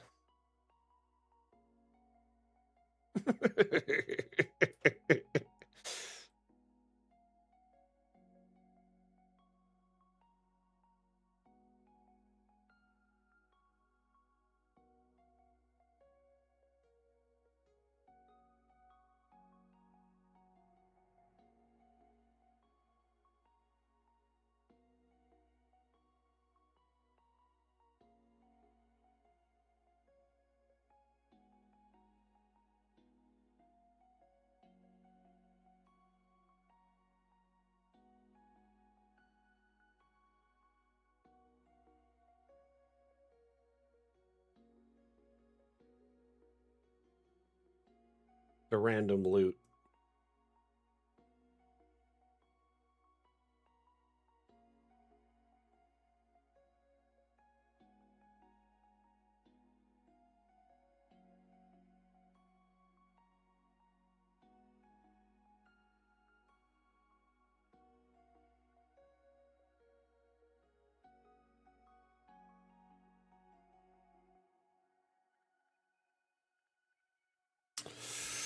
I know we have like a pipe, like, oh, well, one of these, right? Just put a hookah pipe up there. Always burning though, you can't turn it off. That's a bummer.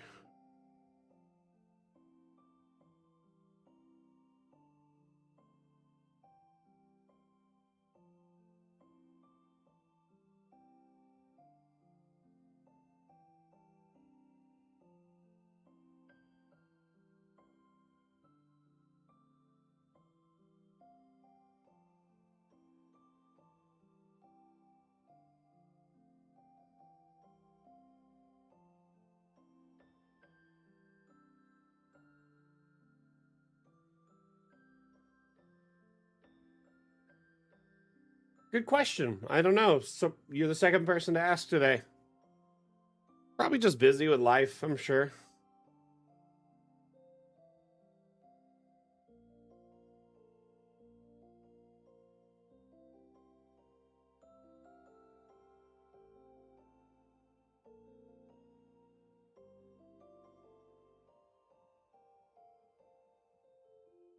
I'll make sure to message them later, ask them how they're doing. You know what I mean?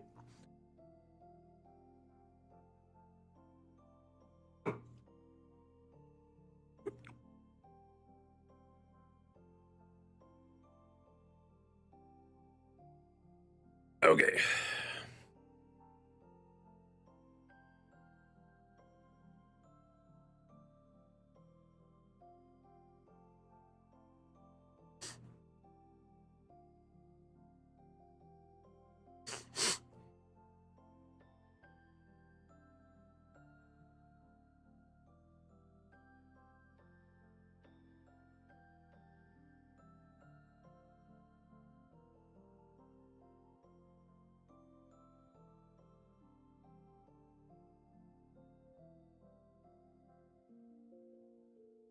I'll regret that later, but did it for y'all.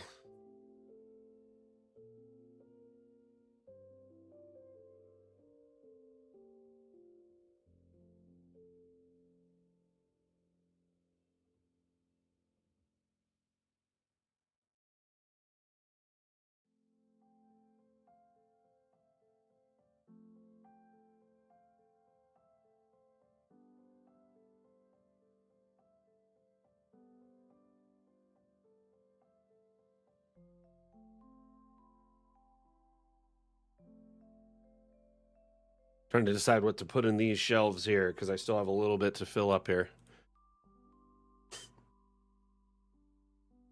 Often searching the term, right?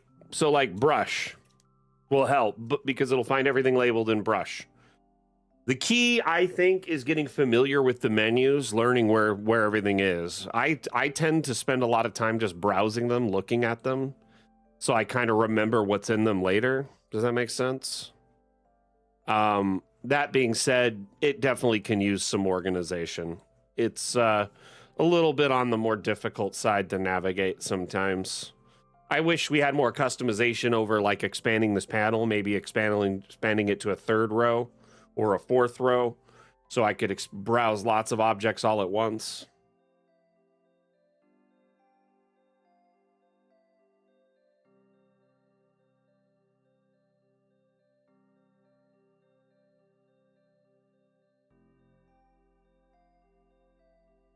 Yes, and if there's something you like, definitely highlight it. There's a favorite option for objects. You can click it, and then it goes to this section. So you can always find it later.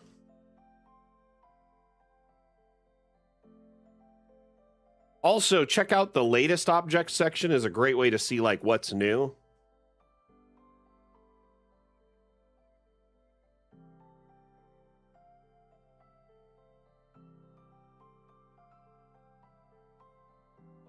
Hey, Low Dame, how have you been? How's things going? I've been like scoping your art. You're doing some good work as of late, man. You really like upped your game. Seriously, fantastic work.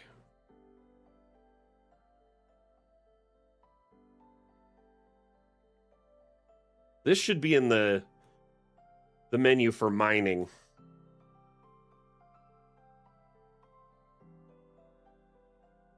Some panning. That looks good there. So we've got the mining section filled out. We've got home goods.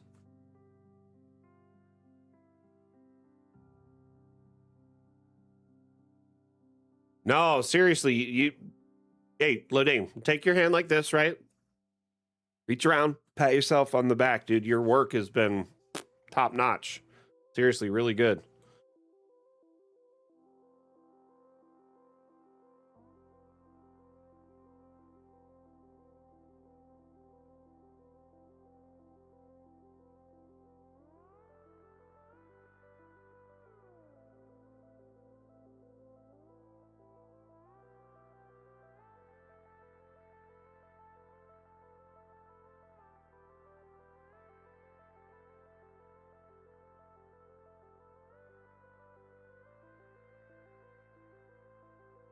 Appreciate you, doing work like that and letting people know it's compatible with DA.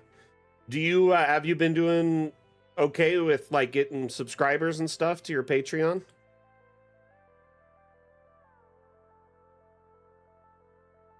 Hope you've been seeing some growth. Oh man, that's a bummer.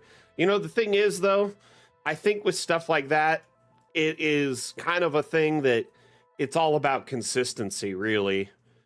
Like, you start out, you're doing it. First off, you're learning as you go, right? You're getting better at your craft.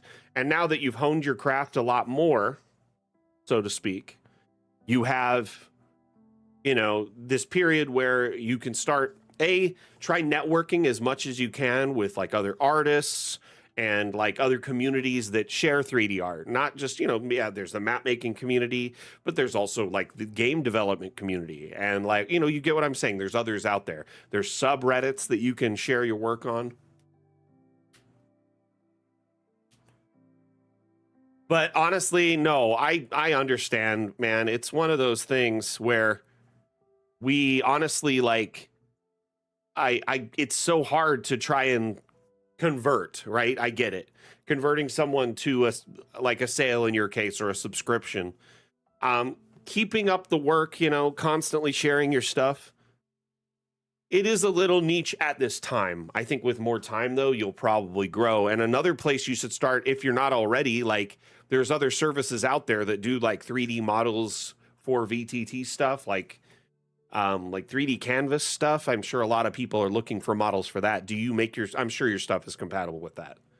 But ultimately, like, just get yourself out there as much as you can. And like, if you're passionate about it, just don't give up. Ultimately, the more you do it, the more you keep sharing your work, like, getting people to know you and your work and, getting to know you as a person, I'm sure you'll grow. 3D canvas. That's cool. So do they have a market for 3D canvas where you can sell your work? I'm not 100% certain with how it all works there.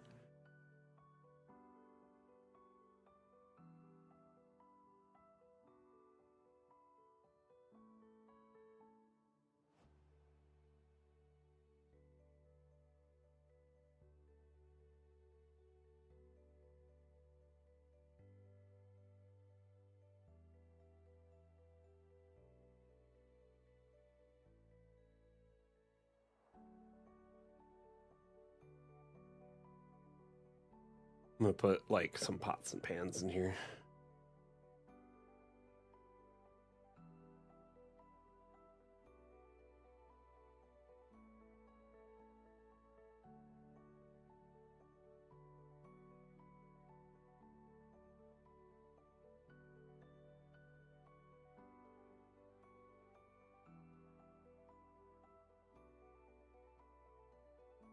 These look a little bit too fancy when they were copper, so I'm gonna put one big one small one, and then move some of these over here.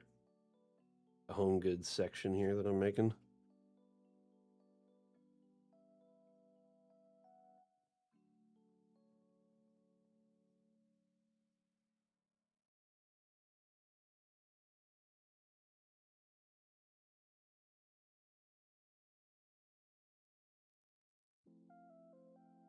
I like that you can change like the textures on these.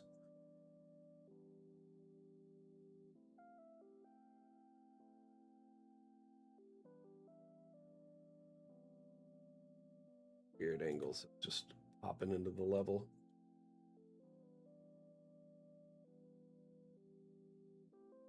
But yeah, like it's copper now. You can go through and change the patina or the metal type to a bunch of different ones. Fun.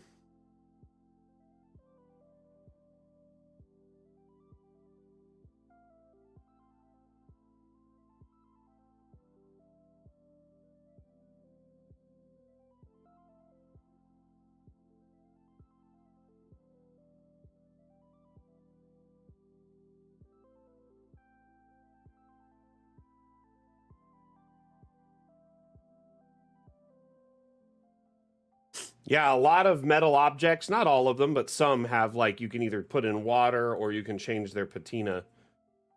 Some of them, not all of them. We started adding that with the first Fun with Objects update. So you can look through and maybe find one if you're, when you're messing around that can do it here and there. There might be one. Yeah, it looks like some of them for the most part are basic, but I think that one pot here, and then there's a few other objects that do this. I just can't remember which one's off the tip of my tongue.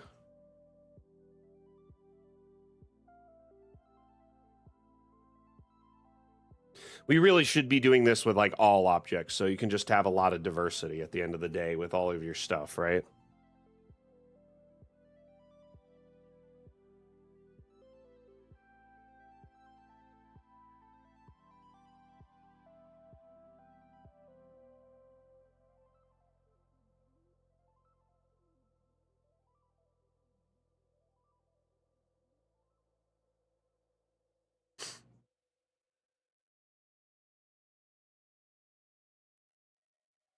Let's put a crate at the bottom. It could just be like a whole bunch of stuff in it. Yeah, like these kind of crates. They look fun. They fit really good under these shelves if you shrink them down just right. You can even turn them long ways and they peek through both sides a little bit. All of them here.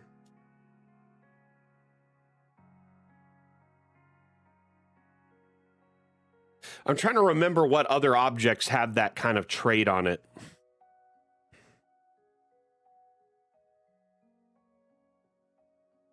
Give me a moment. Just kind of thinking a little bit.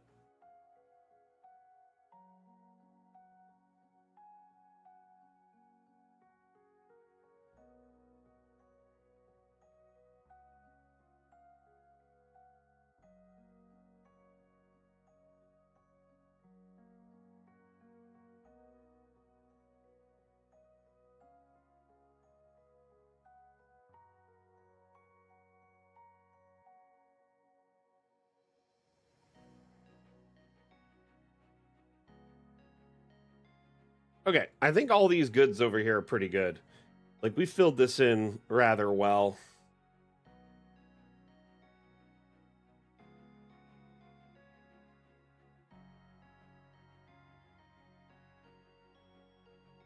I'm gonna move these over here. And get rid of like a backpack or two and put some on this side so you can see them. I put those there and forgot. Also, those might be a good thing on top, like on the top shelf. I could put like, I've got rope here, right? In fact, you know what? I'm gonna move rope and chain over here. Put some snowshoes up on top. Probably don't sell very well here, being in the middle of the desert.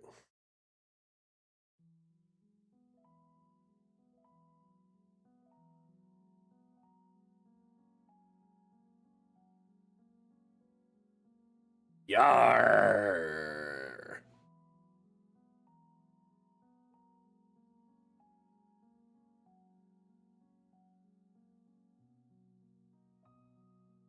Dragon, why do you want the Dragonborn to steal everything, Low Dame? Or is that just the nature of the Dragonborn that you play as?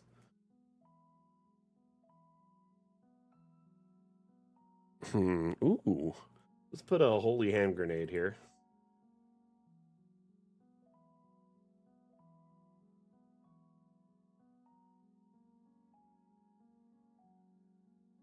Just trying to fill in these little gaps.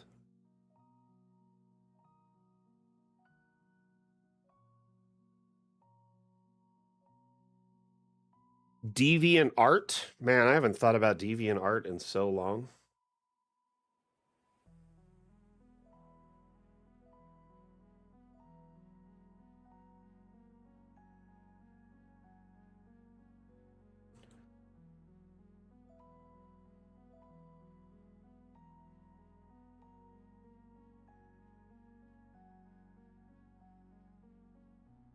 So when Infernozilla was brought on and making all their suggestions and for their consulting and our marketing and stuff, the campaign kind of got a pin put in it.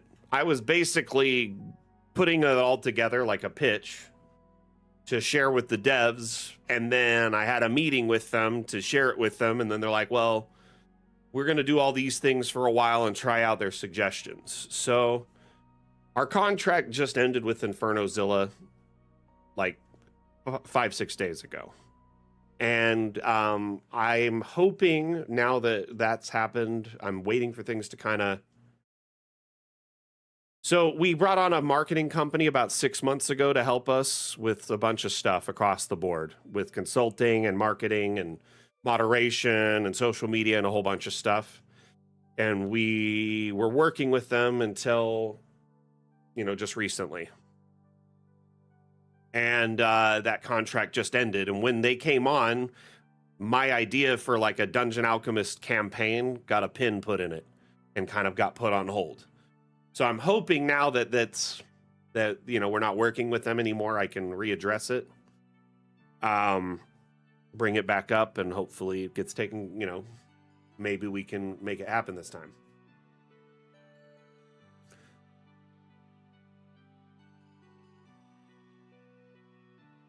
Does that make sense now, Anani?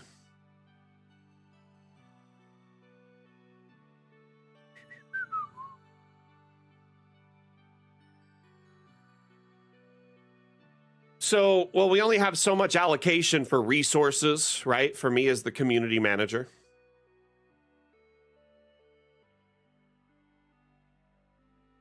Ending our contract with them, or what? What was the abrupt ending?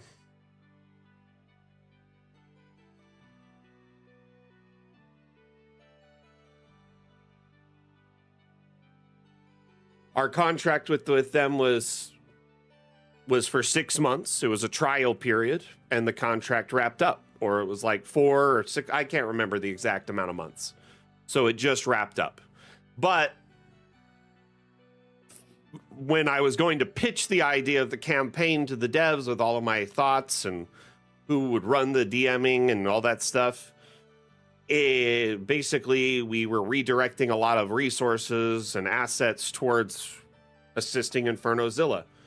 So for the last 6 months, I kind of had to put a pin in that. And now that they are we're no longer working with them, as the contract has been wrapped up, it now seems like it might be more viable. But I kind of want to wait for Fun with Objects 2 to come out so we could see where DA's at and go from there. That said, I'm still very much for this idea. Oh, I wouldn't say... Well, here's the thing. There was certain aspects of their contract that were promised, right? Things that they said they would deliver on. And, those weren't necessarily happening. And the devs were just, wanting to go a different direction. So... Oh, thank you, Lodame. Yeah, I've been really trying to... it's just business. I mean, the same thing could happen to me, technically. I'm a contracted employee with Dungeon Alchemist, technically. I'm not, So, I mean, if they're not happy with my work, I could be done. But I hope my work speaks for itself. That being said, Lodame,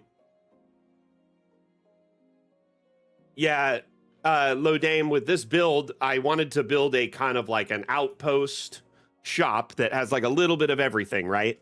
And it's by this water hole in the middle of nowhere, right? This is the only water source for like 100 miles in any direction. So I'm going to have like a road kind of coming in, going around the water hole, and a road passing. I'm gonna have some campsites over here, areas to park wagons and stuff like that. And then there's the stable on the bottom floor, right? So different size stables for different size, mounts and beasts of burden. And then we were working on the general store, which is what this is. Well, it's kind of a combination. It'll be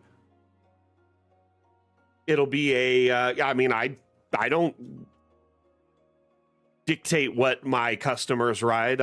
Or what they have as pets,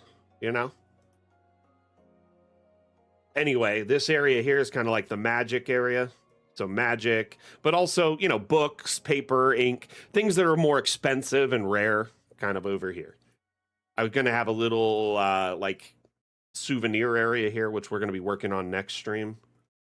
And then we have the general store and kind of just basic goods.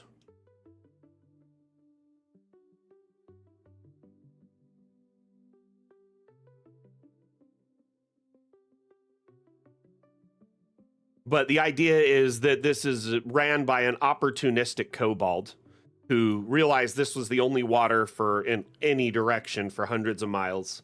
Realized lots of people stop by here and they probably need or want things, maybe some comforts from home, some foods that they can't necessarily bring with them all the time, or maybe things they forgot for their journey and they need to get now, right? So the idea behind this is to have kind of an everything store. It's kind of general store, souvenirs, magic, and then also the next floor will be an inn and tavern. So people who stop here for the night or, a day or two to rest their animals, they have a place to stay and relax themselves. The top floor here, this was going to be like an Overwatch outpost area, but I think I'm going to make this the Kobold's room. I'm going to change that last when we get up here, but I'm working on it a floor at a time. But yes, there is a panda, Lodame.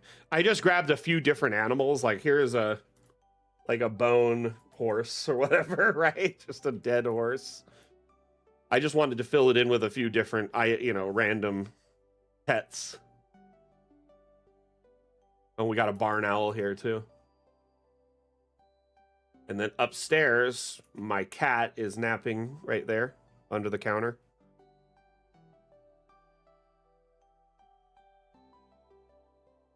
But yeah, I think the general store is looking really good.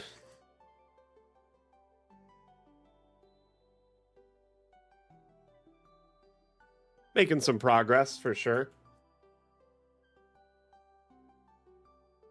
Lizzie, this map isn't available on the Steam Workshop yet, but it is called the Last Drop Souvenir and General Store.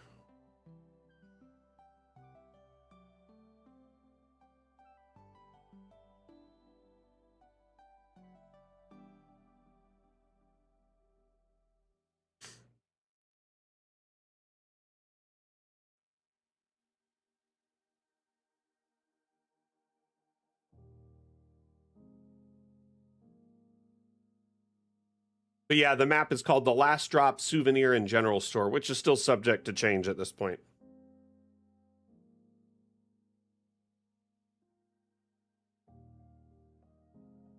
Yeah, when it is done, I will share it for sure.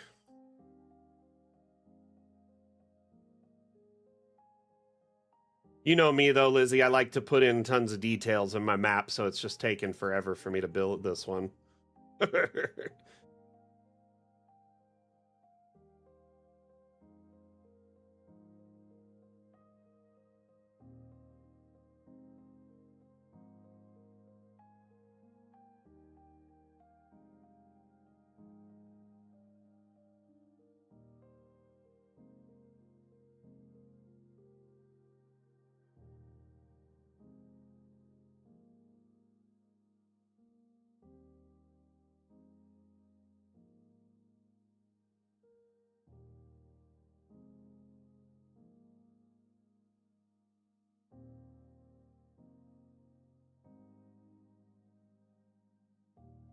Yeah, I really enjoy my details, so I'm enjoying this right now.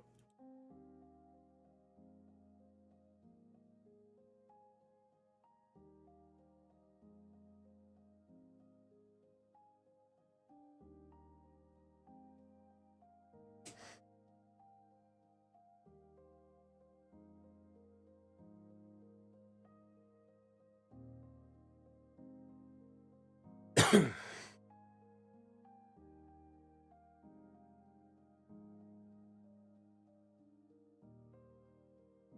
really love these planks.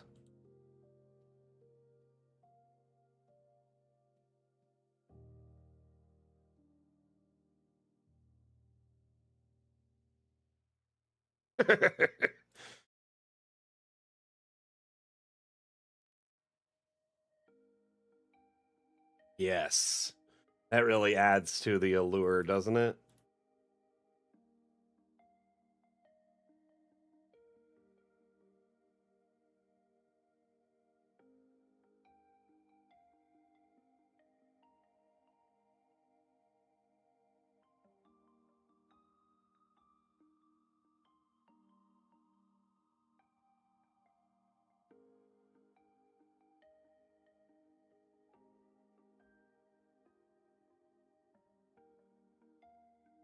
How you doing today, Lizzie?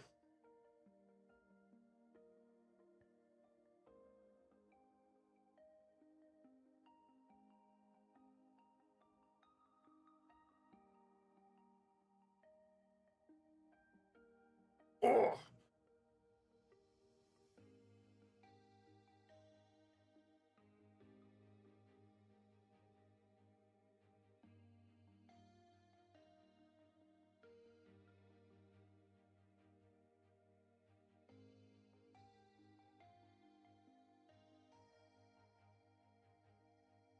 How was work?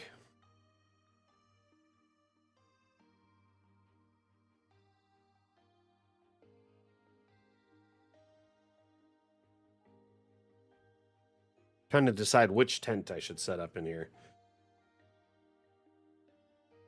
Well, no matter what I do, I'm gonna have to shrink it down, right?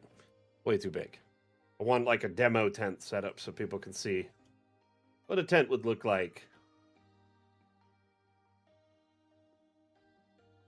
But then these strings are kind of annoying.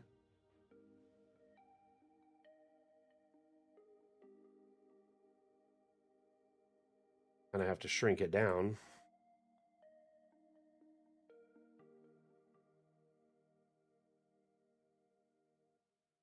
The regular horse has to stare at a bone horse. Yeah.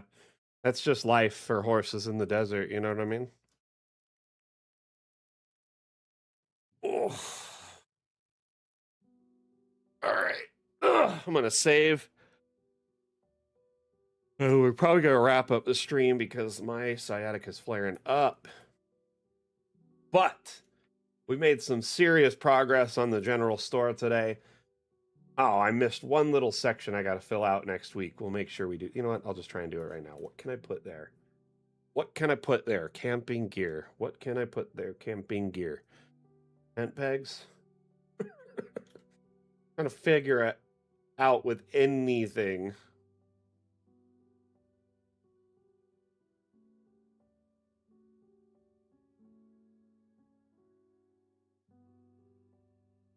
Maybe a hammer. Right?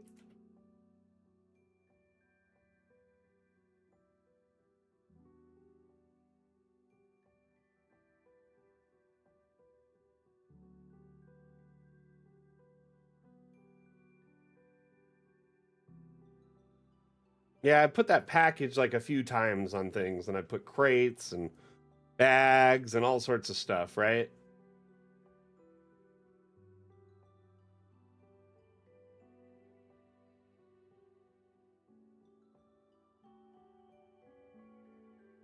That said, we have filled this out with a lot of different stuff. It's looking really good.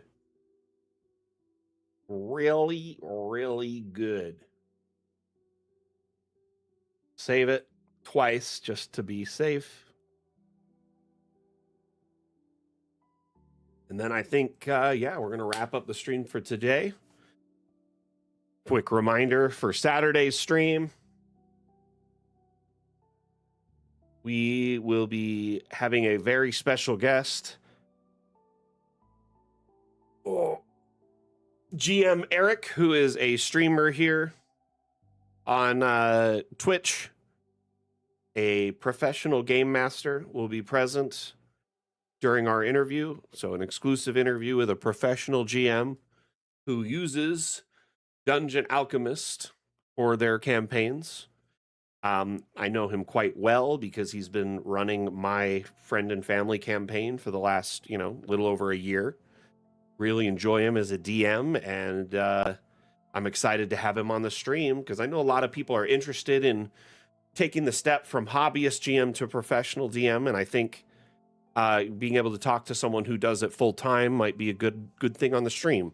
So be ready to pick their brain about Dungeon Alchemist and their thoughts on it and our development, but also pick their brain about DMing in general because they know quite a bit about it. They run, I think it's like 6 to 9 games a week. Becoming a full-time player, Bane, to do that, usually you need the retirement income, right?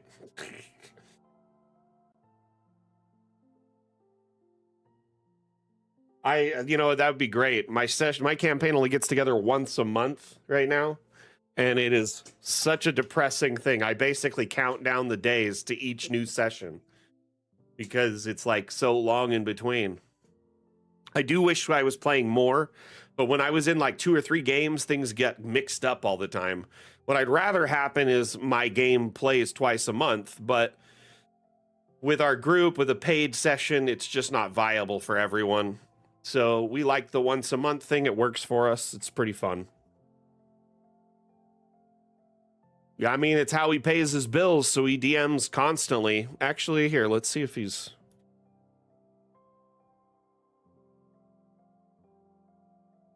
Let's see if he's live. 1 second.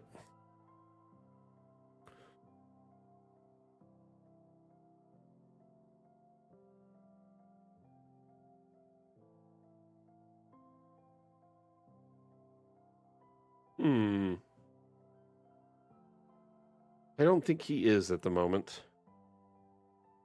But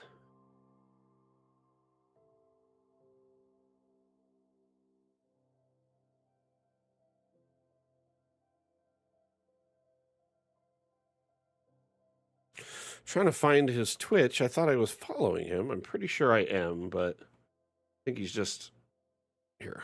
Let me get it from his website. He is not live at the moment, so no raids, I'm afraid.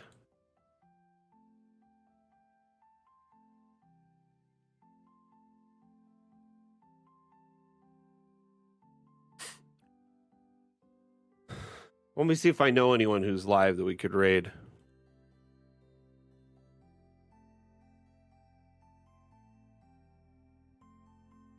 Honestly, here's the thing. We try not to raid, right? Mainly because I've raided a couple times in the past where the person was less than chill about being raided, or they immediately were doing things that I wouldn't want happening in our community. And because I can't speak for anyone else's community 100%, I try not to, roll us over into another stream.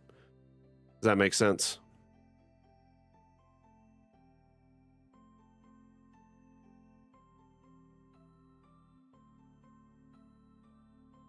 Yeah, I can't speak for their content, so I just don't want to roll it over. Anyway. Dude, I've had people who get upset about being raided, right? Or they're mad it's not a bigger raid. They're like, wait, only 10 people? Only 20 people? What kind of raid is this? I just stopped raiding a long time ago because I got so kind of jaded to how people act around it.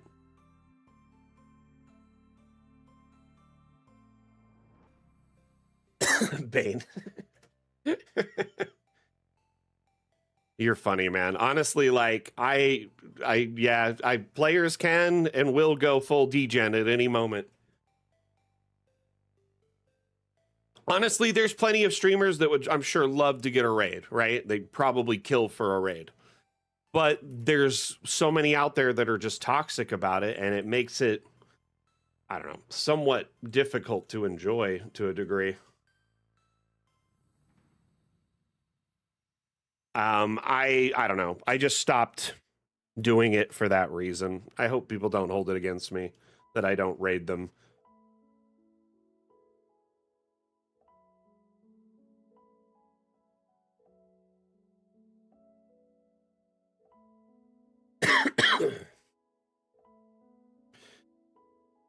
Here's the thing, if it was my personal channel, I'd raid constantly, but because it's a business, you know, it's Dungeon Alchemist, it's a brand, we really,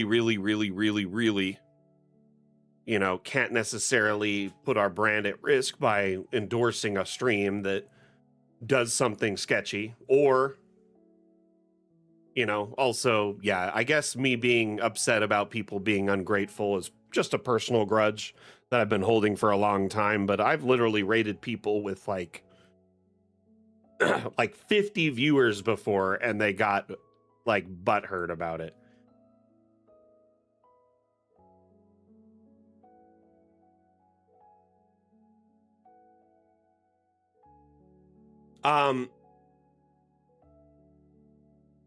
Low Dame, you should stream like your 3D modeling and painting. I'm sure people would love to watch it. You could either stream in the D&D category or like art, right? Or just chatting. That'd be a good way to kind of get some eyes on your work.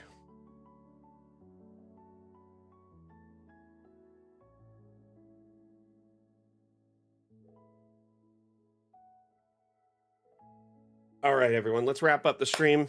Appreciate you all so very, very much for being here. Whether you were, you know, actively chatting or lurking, whether it was your first stream or your 100th.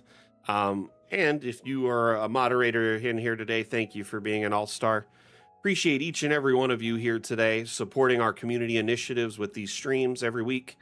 So grateful that I get to stream to this community twice a week and teach you how to make maps for, you know, your favorite tabletop games. I very much enjoy it. And I hope you enjoy it as well. The point of these streams is so you can learn something. Learn something about Dungeon Alchemist, learn something about game master, being a game master, you know, learn something. Anyway, that's the whole point of these streams, is to help educate you on Dungeon Alchemist and dungeon mastering. So, oh, I appreciate lurkers so very much, actually. Like, I know plenty of people like can't chat all the time. You may be at work, right? Or you're busy with something. You might be listening while you're driving. Don't watch and drive, listen and drive, right? But if you are, say, you know, at work or whatever, and you can't pay attention, or maybe you're watching your kids or you're doing, you know, on a hike, anything. It like, some people will have it on the side and still give us so much love, right? You being there as a lurk counts as a view, and that helps us grow as a channel, right? As a community. So I don't really get hung up on it if people aren't active in the chat. It doesn't bother me one bit. Though I do think that Twitch as of lately has been monitoring engagement in chat as how they kind of update the viewer numbers. So on occasion, you know, like refreshing the page or even just saying hello activates you as a viewer in the chat. And that's kind of silly that Twitch does it. But I am all for people enjoying streams the way they see fit. You know, if you want to watch 100 times and finally ask a question, if you want to be chatting with me the whole 2 hours, if you want to just sit there silently, I'm all for whatever you think is best. Rev, I didn't even know you were here. Rev's been just like the deadly Prius. Silently lurking.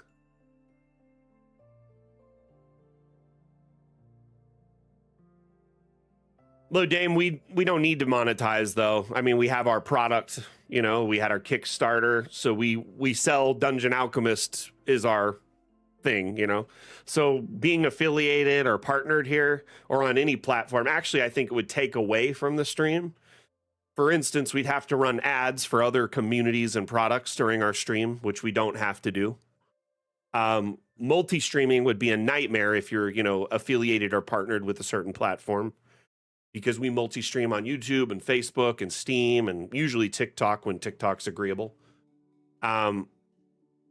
But you know, like I do understand we're missing out on some tools like polling and being able to run like fundraisers through their like fundraiser integration on Twitch. That's all kind of behind the affiliate wall, right?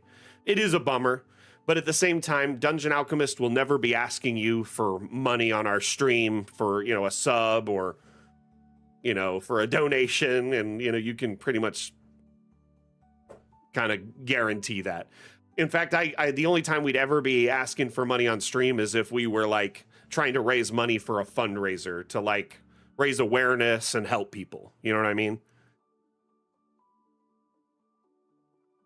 Oh, I get it, Rev. No, dude. Stay busy, keep focused, and, come in when you can. No worries. Work, your home life and hobbies and family and work, that all comes first. I like to think we kind of fall into that hobby category sometimes, though.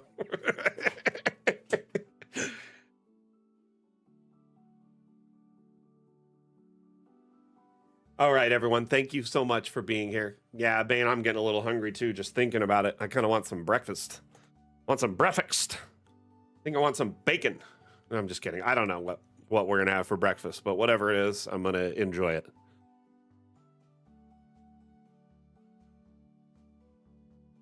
I hope y'all have an amazing Monday and an amazing week. Great week for everyone, right? And we'll be back on Saturday. By the way, Atlam, I do need to update the commands with daylight savings time. I forgot to do that, but I did tweet the right time, and I updated the Discord events this morning because they were showing the wrong times, so I fixed it. Anyway. Right? They want it so bad, but can't have it. I'm just kidding. Honestly, yeah, bacon is... I enjoy bacon too much to give it up. I think people who willingly give up bacon have some serious willpower.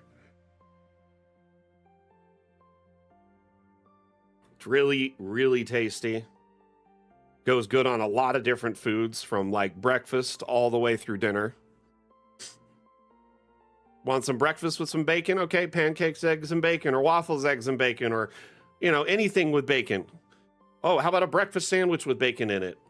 How about a breakfast burrito with bacon in it?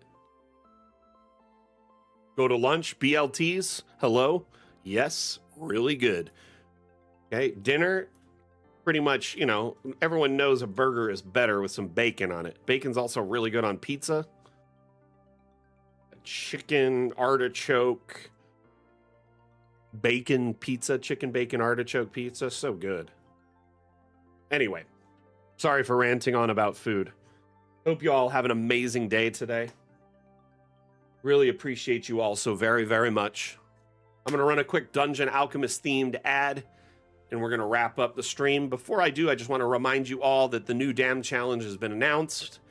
The current theme, what was it? Light and darkness. So using light and darkness as inspiration, make a map of any shape or size, submit that to the DAM challenge channel by end of day Friday the 20th in your time zone. I will update the DAM challenge channel with that deadline and information announcing the winner from Saturday's stream, etc. But just in case you didn't hear about it, you now heard about it from me. Thank you, everyone, for being here. Again, my name is Mac, the community manager for Dungeon Alchemist. Dungeon Alchemist is a map-making tool and immersion utility available on Steam. We offer a free demo where you can try Dungeon Alchemist out before you buy. Give it a little test drive to make sure it's worth your time and investment. We're going to run that Dungeon Alchemist themed ad right now for you so you can check it out, and then we will end the stream. Thank you, everyone, for being here. Back out. Bye.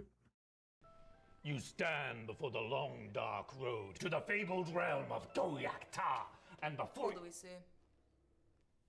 I don't know, a goblin. I kill him.